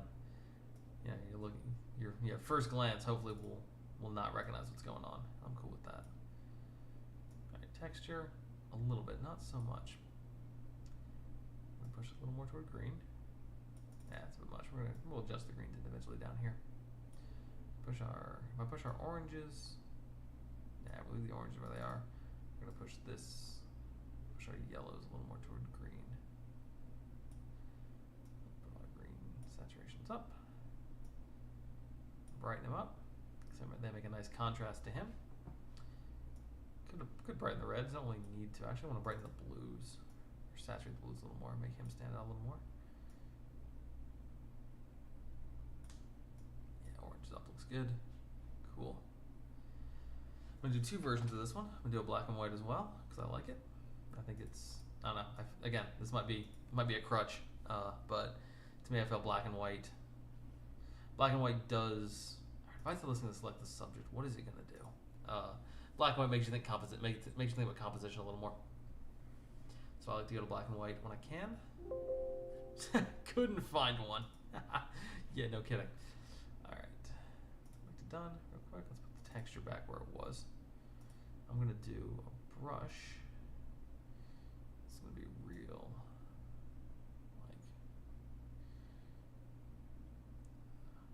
Basic, just kind of a real simple kind of ugly brush. Edit here. Go. Get this area good. And now I can up the texture without losing it on him. Awesome. Can also darken it so it's there, but he stands out. Done. Highlights up a little bit more. The blacks down and the highlights up. Cool. Done with that. Let's go to this shot here where we've got the actual reflection of him. Once again, 1:1. I'm not sure I want to get this whole thing in the 1:1. I'm gonna have to adjust this a little more. Yeah. Okay. Let's just unlock it and let me do what I want.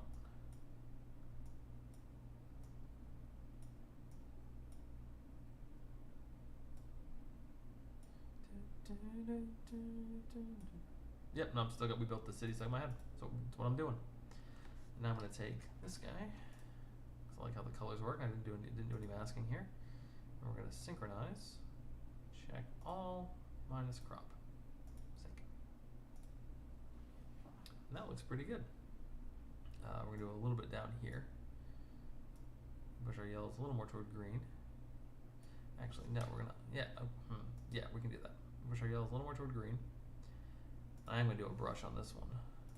Or not a brush. Wrong. Linear gradient. Because we do have top and bottom, we're going to do top and bottom.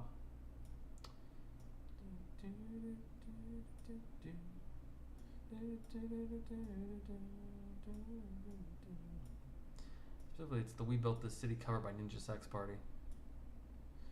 Because, if you can mention Ninja Sex Party, mention Ninja Sex Party. Life is always better when you mention Ninja Sex Party. Though having to say the sentence "mention Ninja Sex Party" over and over again is starting to mess with my mouth.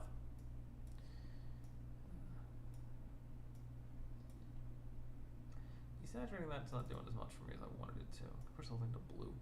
Let's put it back. Let's push this a little more toward gold. I'm going to desaturate a bit. So it's not, and I'm going to reduce the contrast. So it's a little more of it's more interesting in the water than it is outside of it. I think that's cool.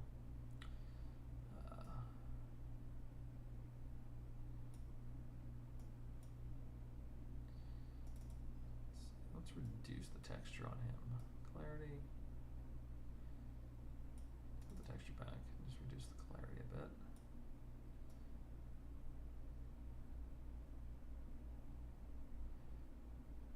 It's like I can't not do high contrast. This is starting to hurt me. Like I have to reduce the contrast. I have to increase the contrast. I have to have everything dark and shady. Nope, put that back. I want this to be kind of washed out, to be honest. So it really pops in the bottom, but not so much that it looks unreal.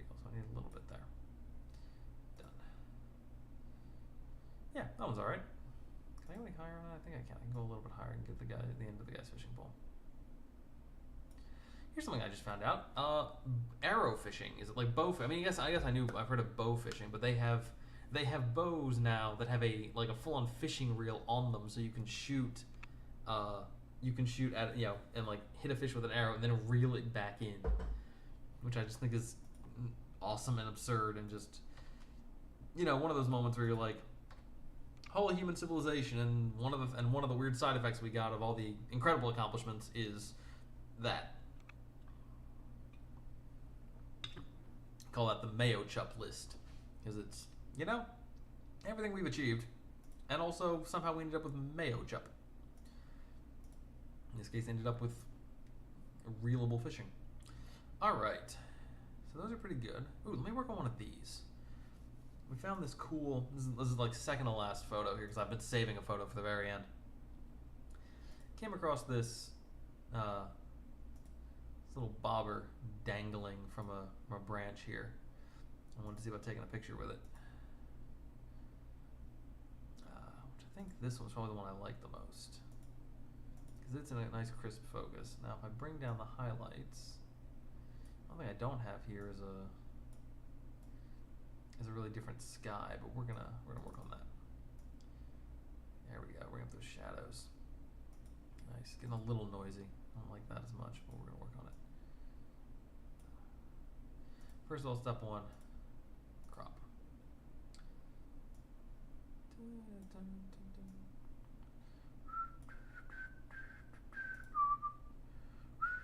Yep, there we go. We're still on. We built this city. Like I'm gonna say it's probably like I just had a speed record for how quickly I turned that song on after I finished editing tonight. All right, let's bring up the reds and the saturation on the reds as well. As well as the oranges. We're gonna decrease saturation on the oranges because we want that to be. Brighten that up. We're gonna push. Oop, give me that back. And push our yellows over toward green, so it makes some greens pop nicely.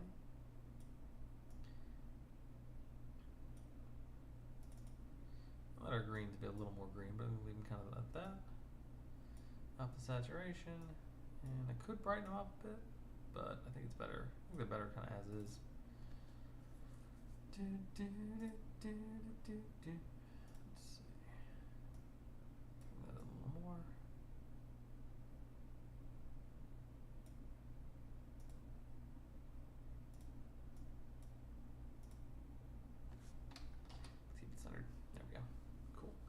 So now I'm going to try to bring, I kind of overexposed the sky, or it's got the clouds back there.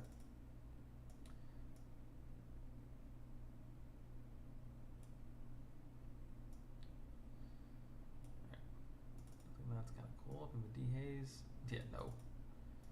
Texture, I'm gonna up specifically just on the thing itself. So let's do a select subject. Let's see what we get.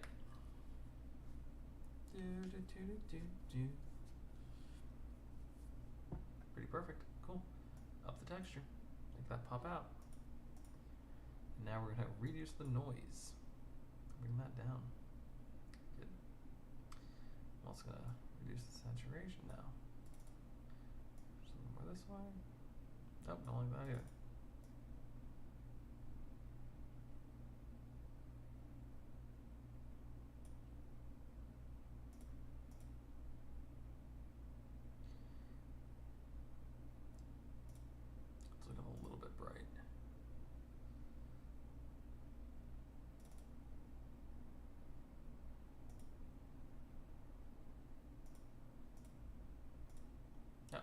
Got that. Subtract, brush. Yeah, you're not invited. Yes, neither's a little tip up here. I don't need that either. None of you are invited. Cool. What's the overlay?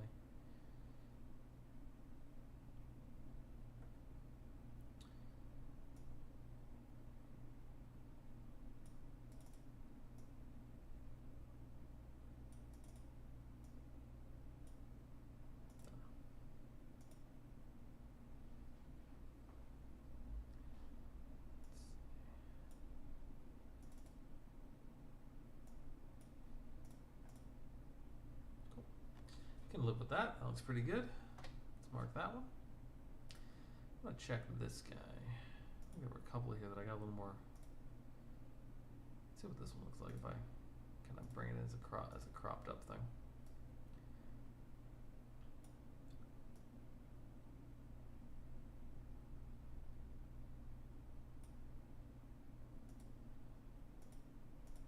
Focus is still good.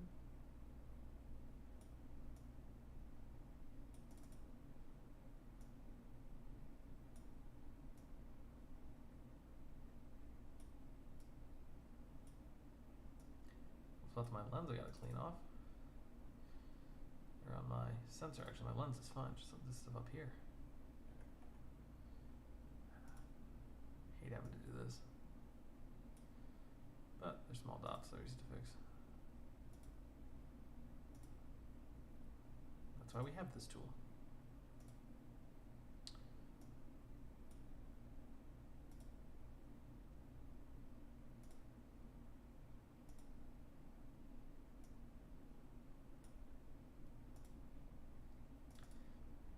Because I was shooting at f/18, that's why.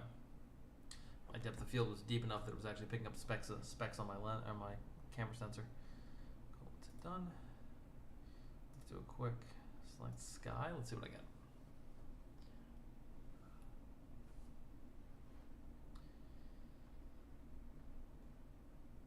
You just got everything.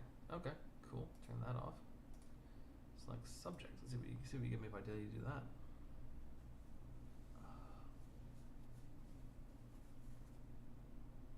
That's better. Cool. So we're just going to invert that, adjust the sky that way, as opposed to doing it with this mask that I don't need. All right. So inverted subject. Now I can bring up the highlights, bring up the saturation.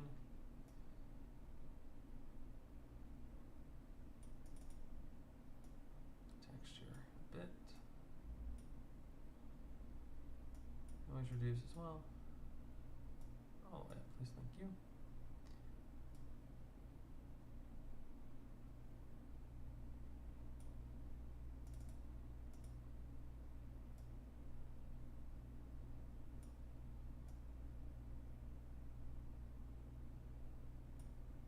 This one's just interesting.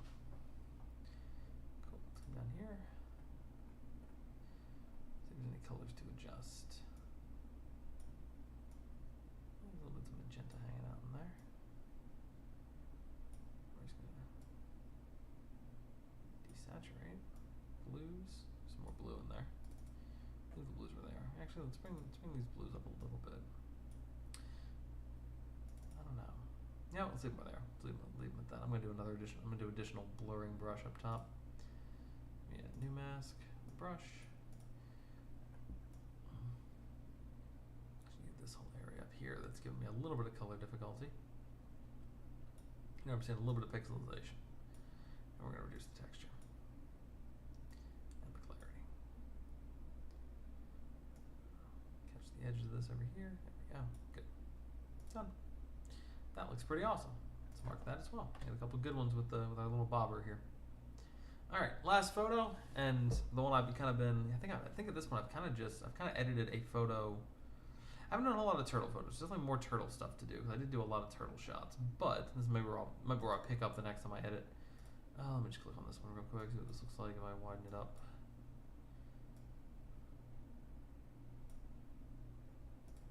Something kind of cool about the geometry of that one. Come back to it.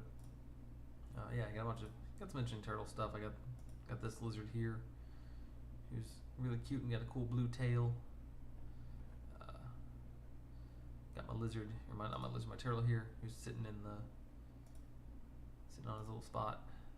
Actually, that shot is exactly what I was thinking about. Let me do a quick. I was planning on being done, but apparently I'm not. Apparently my brain's like, no, we got more stuff to do. Got a little turtle guy here. I'm gonna bring this in to kind of see the edge of these rocks. I think I know this lake is man-made, so these rocks almost certainly are as well. Black and white. Just dramatic turtle here.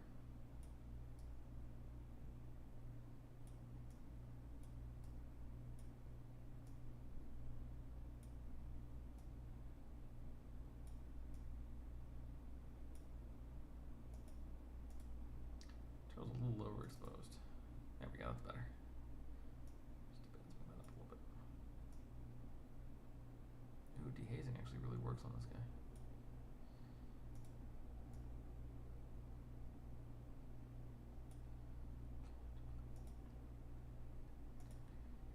Look at that guy being all sexy and perfect. Select subject. Let's see what it gives me. I'm always curious. Freaking perfect. Okay, cool. Invert. Bring this blacks down. Actually, take it back. Let's bring the shadows up.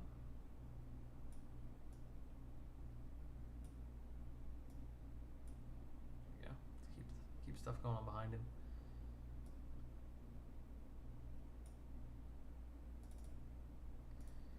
Let's come down here to the colors.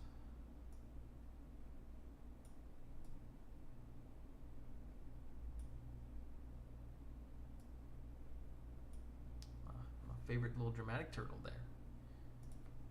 Mark.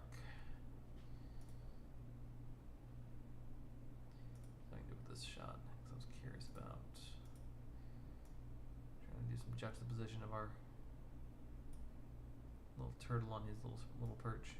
But I feel like getting this shot to work requires, I'm not sure we're getting a shot like this to work requires a bigger subject. Maybe he needed him to be closer to me. That might be it. Yeah, he's kind of he's there, but he ends up being kind of looking a little bit lost. I don't know. Maybe I'm gonna come back and look at that one again. Oh, he's so cute though. Look at him doing his little turtle stuff.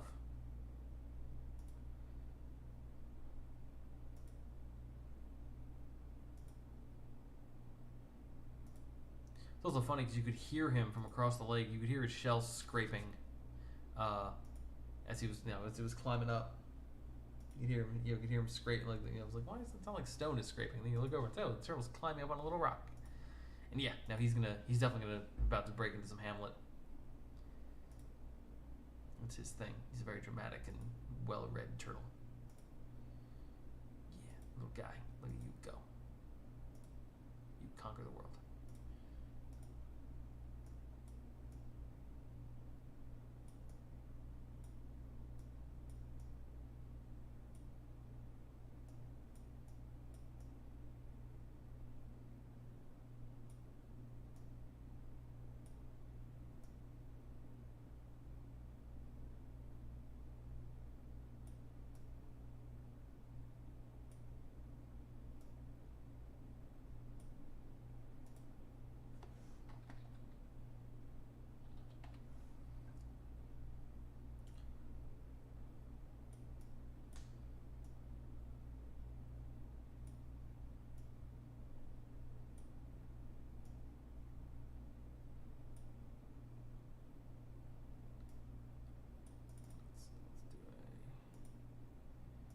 Good. Let's select subject. I'm gonna pull the blues out of that rock. That rock's got some really nice blue on it. Beautiful. And up the texture on him so he stands out a little more. Look at him being great. Cool. Done. Let's come down here. Let's bring up the blues.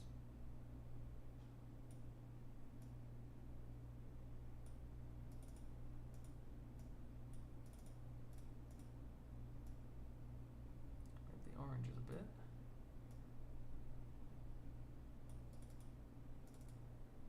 The yellow is going to affect kind of everything. Yeah.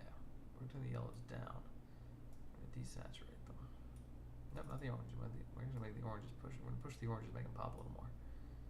Our reds. He's got some red on them too. Let's bring the reds up. Yeah, better off bringing them up on this with the color. That.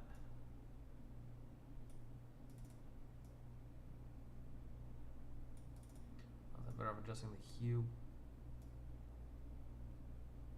There he is. Look at him. Something to blue. That's as much. Let's stick with this. Yeah, look at that little guy. He's so good. I'm gonna call him Hamlet because he's about to do Turtle Shakespeare. Hamlet the Shakespeare Turtle. Perfect. Gonna widen this up just a little bit so there's a little more room on either side of him. Not quite one-to-one, but close. Done. There he is. Yes. Shakespeare Turtle Hamlet. Alright, got a bunch of good shots of him. Any other shots here that I really wanted to get? through them. These two were trying to have a thing.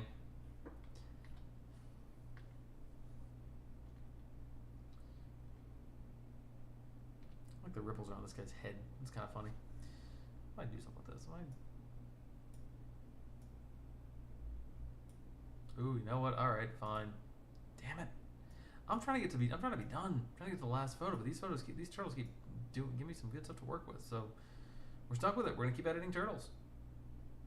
Can't get away from the turtles. Freaking turtles. Because I like this. Yeah.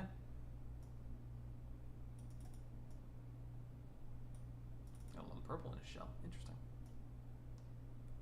The highlights.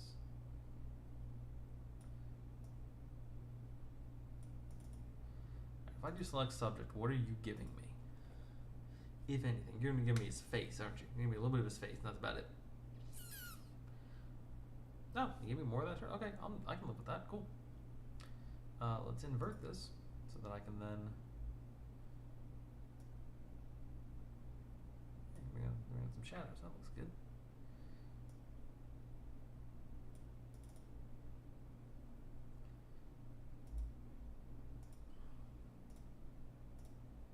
Add brush, lowish flow. Let's get a little bit of a shell in here. Yeah, cool. And his back foot. Nice.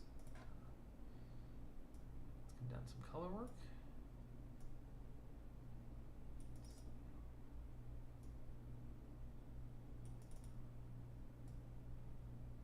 Shell's purple. What color do you think the water is here?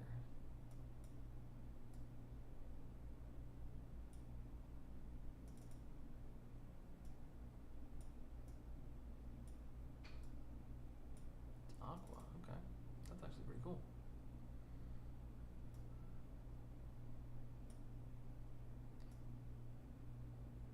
Alright, so you get some orange on it. Let's brighten that up. We like that. Bring our yellows down a bit. It almost looks like a watercolor sort of painting. I love it. Bring the reds up. My phone's doing stuff.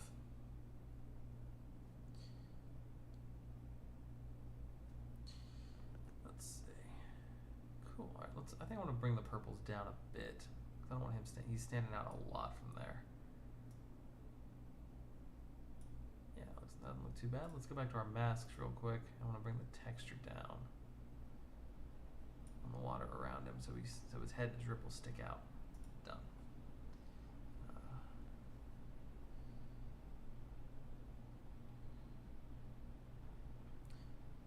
Apparently, recommendation from Riley. If you're a Stranger Things fan, the new episodes that just came out are apparently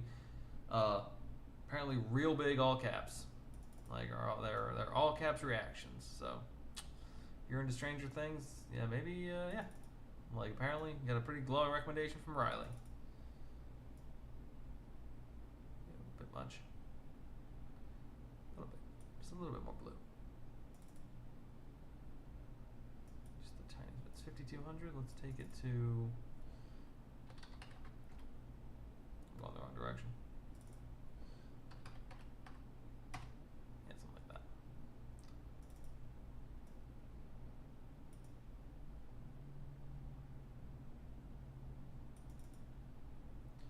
Alright, that photo's interesting. What's it look like in black and white? Also really good. That's another really good one in black and white. Alright. Let's do another duplicate. Do our black and white version, then do a quick adjustment down here. We bring down bring up the purples and make him blend in. Let's brighten that up. Now my job is to brighten up everything on his head so his head stands out like that. There we go. Greens. Up. No. Yeah, no, we're going to bring up the greens. And then blues. Yeah, blue's kind of the wild card there. Go a little brighter so his head's, the contrast pulls his head to the ripples. Cool. Nice. You keep thinking I'm done with turtle pictures. Maybe I am. Who knows? Let's keep looking at turtle pictures. We'll see what happens. Let's see if there's anything more about A lot of all caps on this one, on these messages. I'll watch the snaps I just got sent later. Again, same turtle. Turtle swimming away. I got a couple good shots of these turtles' eyes. I want to do some editing on that. Here's Shakespeare Boy, our Hamlet turtle.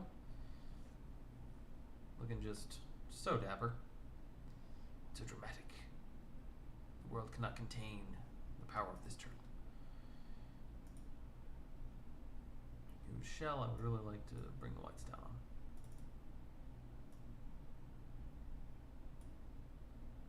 Yeah, that's better. Overall, kind of crank the exposure a little bit. Bring the highlights up just a touch. Now take it back. Put them back where they were. Let's bring up the shadows a little bit. There we go.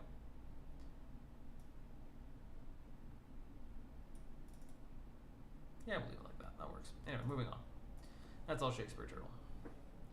That guy's kind of cute. Oh yeah, there were these two little ones who were doing some cute stuff. There they are. Then we got the whole. Then we get the beginnings of Moon Unit, Frank and Dweezil. This actually would probably work really well on a 1-to-1, which is these guys.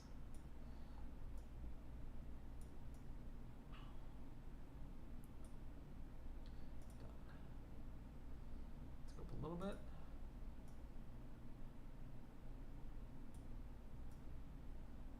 I can try to make those ripples part of the picture. Once again, I'm now working with the water that's just the color that we cannot stand.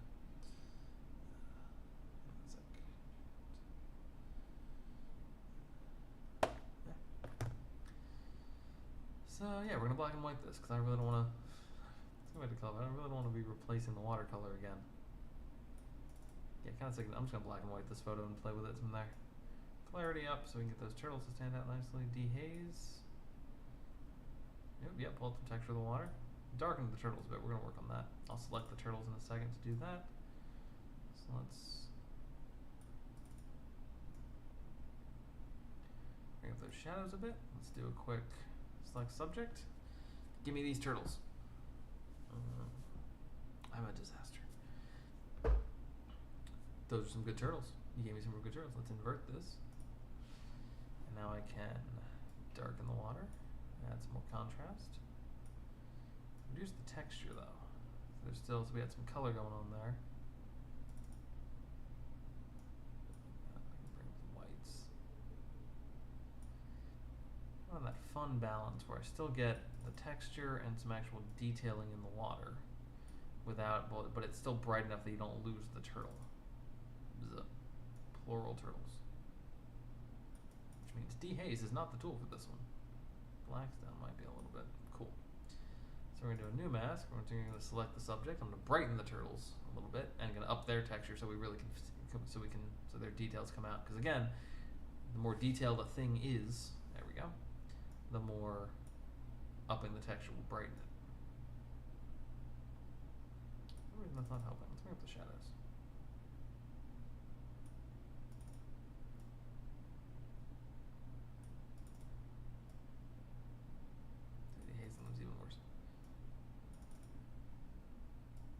Keep the contrast up and also make them visible. Something like that. I don't think that's too bad. Done. Black and white turtle buddies. Let's see, we got our collective group here. Like that, or look like this. You know, dramatic. I'm not even sure I'm gonna publish this one. This one's I'm on the fence. More turtles. Obviously. It's all turtles all the time here. Kind of looking so grumpy. There's the shot I think I want to work on. Let's see, is the focus better here? Focus is better here. We're gonna work on this one. Eventually I'm gonna start posting these things on my Instagram and everyone's gonna be like, what the fuck is with this guy in turtles? I'm gonna schedule now, so I'm posting one turtle shot a week for the next year and a half, and everyone's gonna just imagine me as a huge turtle enthusiast. Which I think will be funny. Up the texture on that freaking turtle. Let's brighten him up. He's got this perfect little grumpy face. I want to make sure everybody knows it. let's do a quick. Alright, if I tell you to select the subject, what are you gonna give me? You gonna give me the face, you gonna give me the whole turtle? I'd like the whole turtle. Can I has whole turtle, please? I can has whole turtle. That's pretty great. Let's add brush just to get the end of the shell here. Good. Oh, hang on, never mind. Let's delete that bit. Let's go to here. Let's invert. And then we'll subtract brush. I can get rid of that little bit of the shell because I want to keep the shell. Why is the flow so low? Up. Away with this. There we go. That's better. Cool. So now I can darken the water around him a little bit. I really want to do that since that doesn't exactly work. Let's make it more blue. Yeah, a little bit like that. And now I'm gonna reduce the flow and I'm gonna brush a little bit onto his hand. Is that not working? That's not working. That's doing the reverse of what I want it to do. Undo. Add brush. Still with the flow being pretty low, we're just gonna brush gently onto his hand a bit so it looks like it's underwater. Right on the edge there, right along the edge here. There we go. That's good. We can darken it a little bit, not sure we need to. Bring the texture down again. Not really doing much, not a whole lot of texture down there. Clarity up, clarity down, clarity down. Let's keep this, let's make his head the thing. Cool, done. Let's come down to color. Bring up the blues a bit so that stands out a little more, and then orange, red, and yellow. Not yellow. No, just leave it orange. Just bring up the reds. It's a really interesting pattern on his shell, though. I really like it. Brighten those reds up a bit. Brighten the greens as well. Can I do that? Greens? Yeah, brighten up his face a little bit. That's what I want to do more than anything else. Yellows and oranges. Yeah, let's brighten that all up. There we go. Make him stand out and look all kinds of sexy. It's a good looking turtle. I want some more color in him. There we go. Cool. That is a nice looking turtle. Set the radar. Moving on. Turtle again. The shot was slightly out of focus, so it goes away. These are a couple. This is a catfish. The boardwalk out over this lake is a small aquarium, or it's attached to a building that's an aquarium and nature center, but that's closed. But there is still a section kind of the boardwalk that's a walled off individual tank that has fish and stuff in it, and those catfish were there. Here's a lizard. It's quite an okay lizard. Ooh, geese. I forgot about the geese. What's this next photo? No, catfish again. Let's edit this goose because I'm going to do something to this goose that no goose has ever done before. I think that's a noteworthy moment. Yeah, I've got this nice little tree branch curving up that kind of frames the photo nicely. There we go. The clarity. We have those highlights, make that goose stand out nice and bright. My line's a little bit off. Maybe something like this. That's better. Done. Cool. Ooh, wait, there's our Gosling. There's Ryan.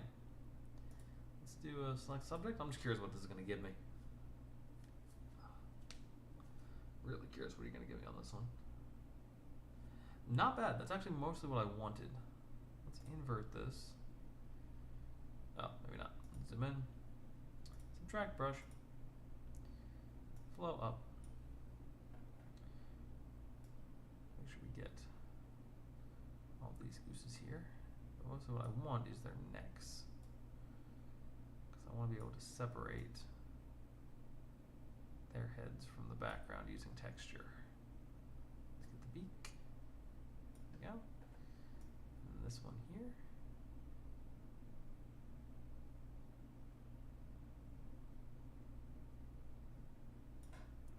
Doesn't really have to be exact. Good. Now I can reduce the texture. Turn the overlay off. Reduce the texture. There we go. Makes the geese stand out a little more. I'm happy about that. What we're looking for. Can also darken it a bit. Makes the geese stand out a bit, which is helpful. Could dehaze it and do that. I don't really want to. Reduce the clarity. That helps. A bit. Not much. Highlights up, highlights are good. Awesome. Let's do a real light reduction in this over here on these geese down here, on the mirror images of the geese. Like that. This guy a little bit like that. There we go. Just so we have it, so they stand out a little more. Done with the masking. Let's adjust some color, and then I think we're good on this picture. I kind of want the greens to be a little more green.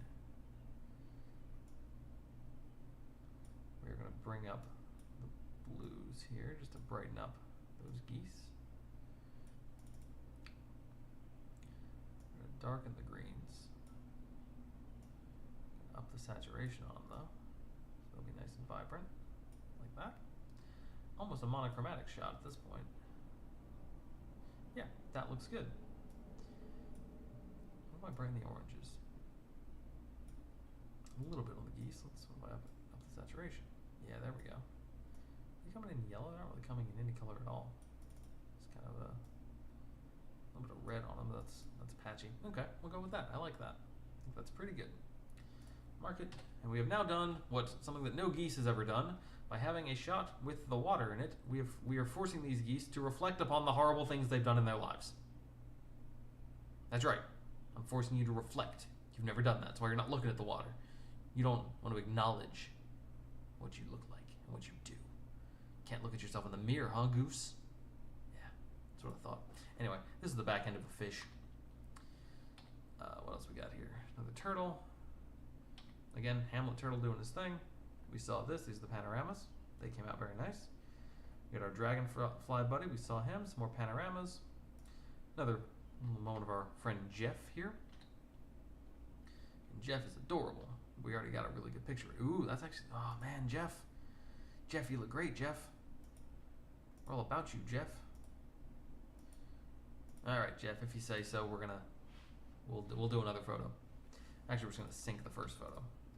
Because Jeff, you look so good in that first photo. We're going to do a little synchronizing here. Doing everything. Including the masks. So I have to work on that. Sync. Alright, Jeff, let's see what we just did to this thing. Alright, first off, this mask.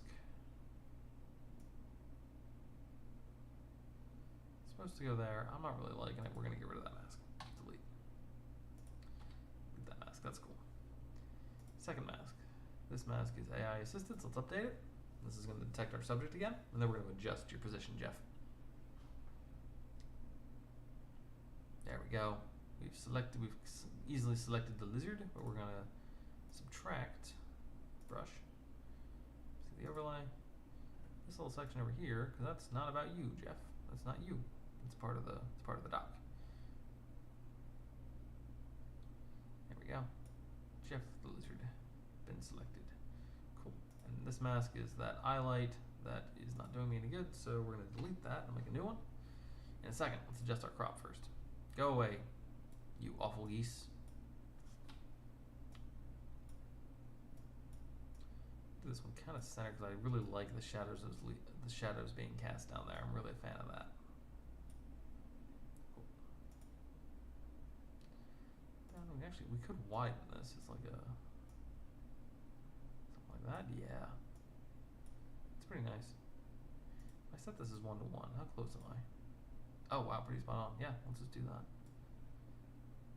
Do a good 1:1 shot of Jeff. Nice. Jeff, you're a darling and everyone loves you. Everyone wants to be you. Also, you got a really nice eye light going on here, so we're gonna do something about that. We're gonna brush. Just gonna color in your eye a little bit. Gonna bring up some highlights. Bring up some whites. Bring up the saturation. So we get some, actually not so much.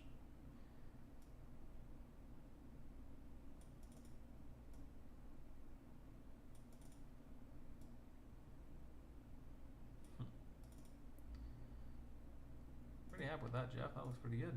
Yeah, look at that eye popping. Amazing. Jeff, you're taking us to places we've never been before.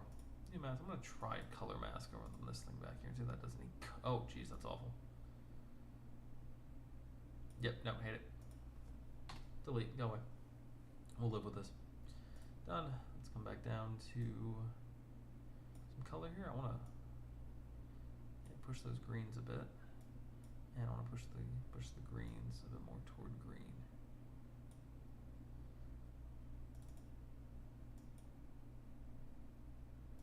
Not quite that much. There you go. Kind of like that. Jeff. You got a little bit of something on you. Let's see if we can help. So let's just go in here. First of all, let's get this stuff out that's around you, because that's not helping. There's the overlay. Jeff, we're going to push you a little more toward gold. There we go.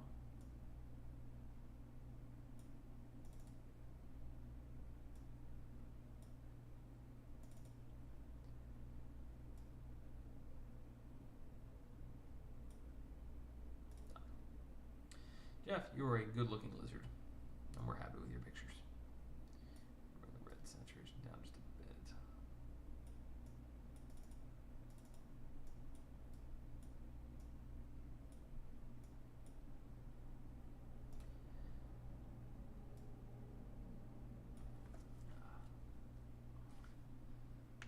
There we go.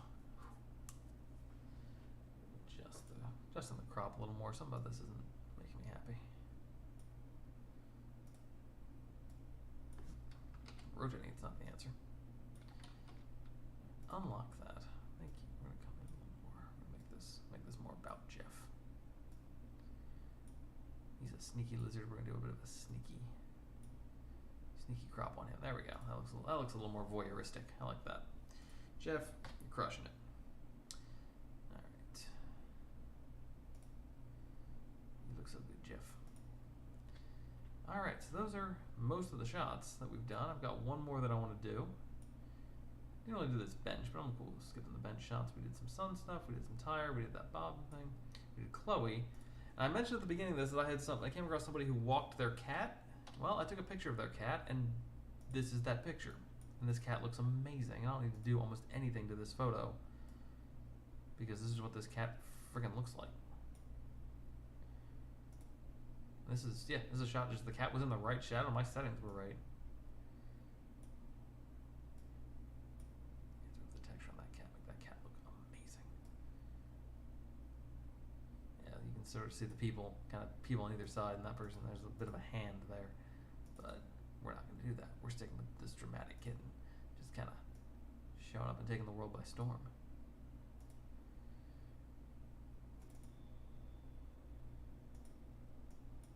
Focus a tiny bit soft, and I'm really upset about it, but I'm going to live with it because this cat looks so goddamn good. There we go. We're going to keep that. Keep the shadows down.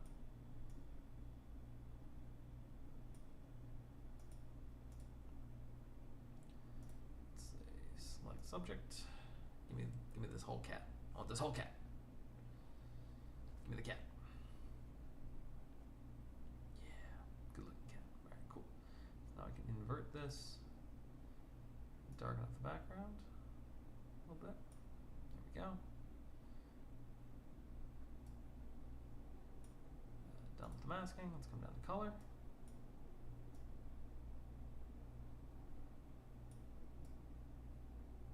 This cat's eye is just something else. I absolutely love it.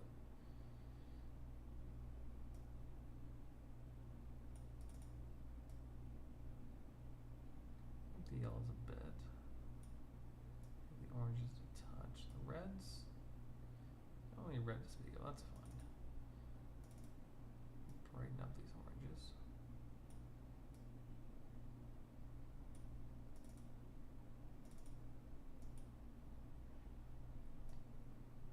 Yeah. Look at that perfect cat. Amazing. Absolutely perfect. No qualifications. That cat just rules. And that's what I'm ending on. We've now got all these. Let's mark Chloe as a good picture. Let's make sure we got all these. I forgot about this one. What's this? This is no more tops of trees. Just quickly see if there's anything to be done with this one.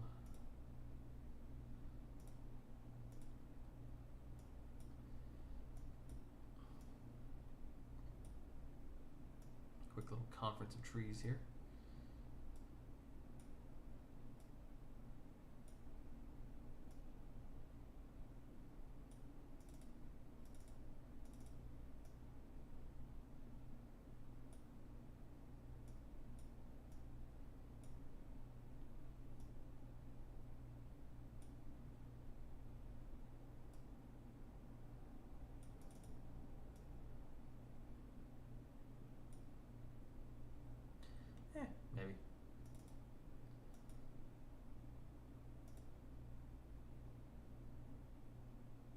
about this in black and white I do actually like.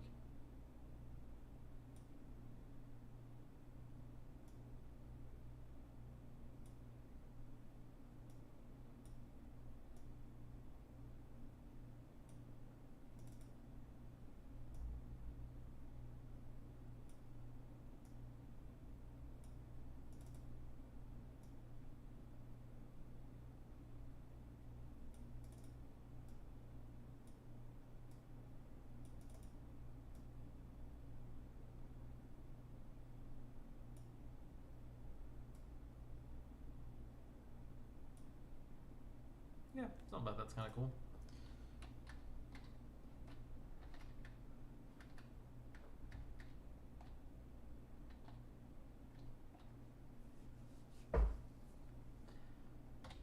Cool. So that one's good. We got this one.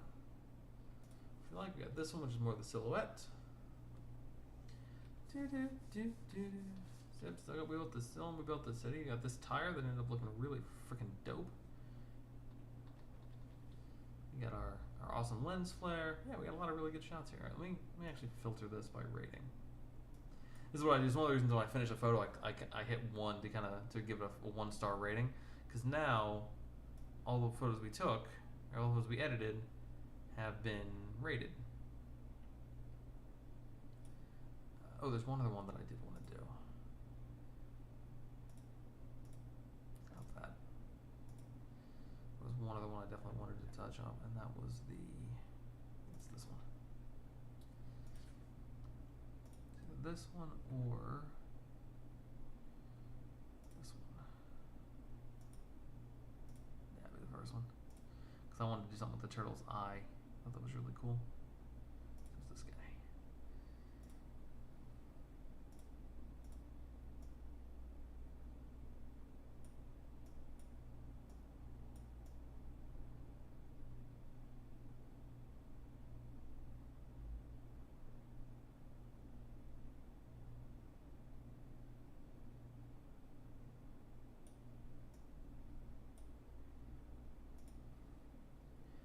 I just love how grumpy these turtles all look.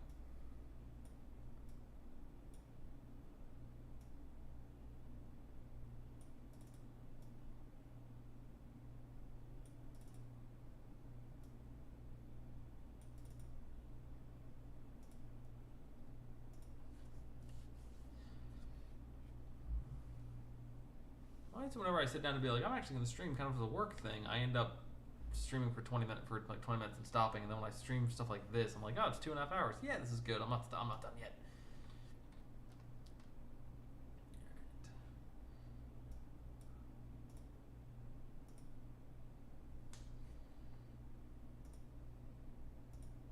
That's the wrong thing. Cancel that. We're not gonna find any sky here.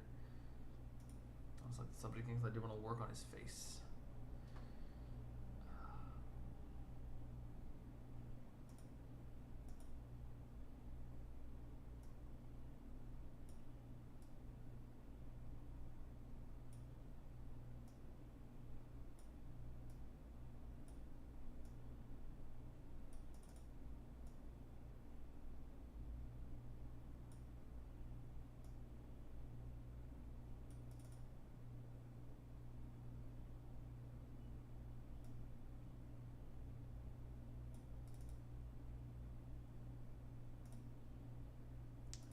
In color. I'm gonna take it back. I think this has to be a colored shot.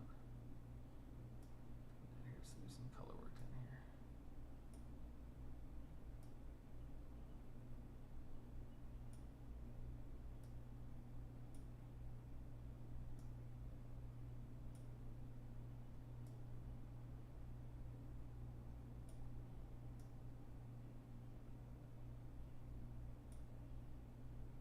That's not bad.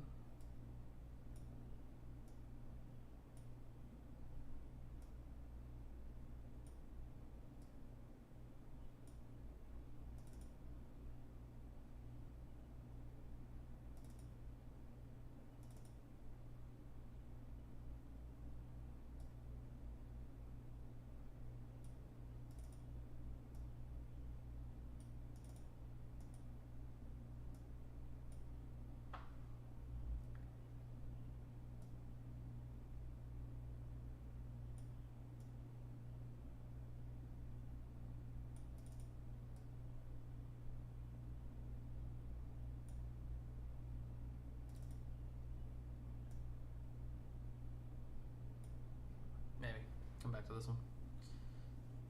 This one's not exactly the shot I wanted it to be. It's pretty, definitely pretty, but it's not exactly the shot I want it to be. Okay, but everything else we've edited seems like it's been marked off. So I can go back to my 1-star collection. And now I can go to print. I'll show you how this works. It's kind of cool. Go to print. I can go to my Instagram format. This is gonna, every photo will be saved as a 1-to-1 with a white background with website and watermark. And so yeah, we got photos like this that are actually squares. That'll look like that. Photos like this, it'll look good. Then look at our panorama here. It'll look like that. I think there's a little bit of the border's a little bit messing with it a little bit. Let's see.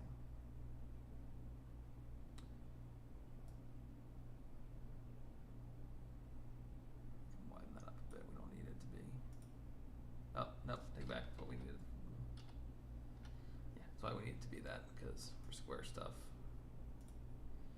gotta make sure we can look at the website down there. Yeah.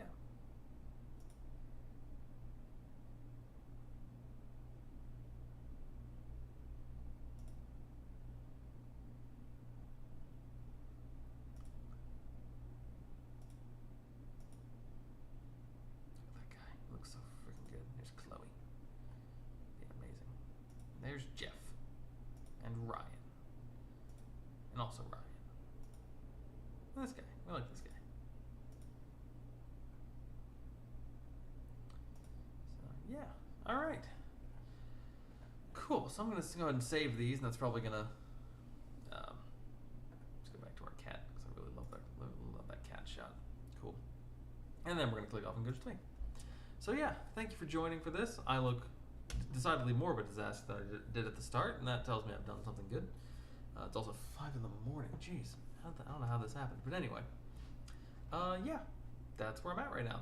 Thank you for joining me for this. Thank you for giving me the motivation to get through this. It's cool to be able to have shot these photos today and now have them basically done. Actually done. Like I've had them done. I'm gonna render them out, and then I'm going to, probably spend some time. I'm gonna spend some time this week scheduling them to post on Instagram so that they'll start posting day by day. Yeah, so of 135 photos, there's 31 of them that we ended up using, which is pretty good. And a lot of those, like 15 or 16 of those were the panorama that have been merged into something new. But anyway, yes, thank you for joining. Thank you for being part of this. Thank you for, gonna give me a second to show off a little bit and play. And yeah, I hope you have a good night. I hope you're staying safe. I hope you're making good art. And yeah, looking out for you. Always, keep sharing the stuff you make. I say that to myself. I say that to you. We all make awesome things. We all see the world in our own unique ways, and that should be shared, because that's the way we change it. The way we get people to realize that the world doesn't have to be what they think it has been. So, anyway, on that note, good night, be safe, and keep making cool stuff.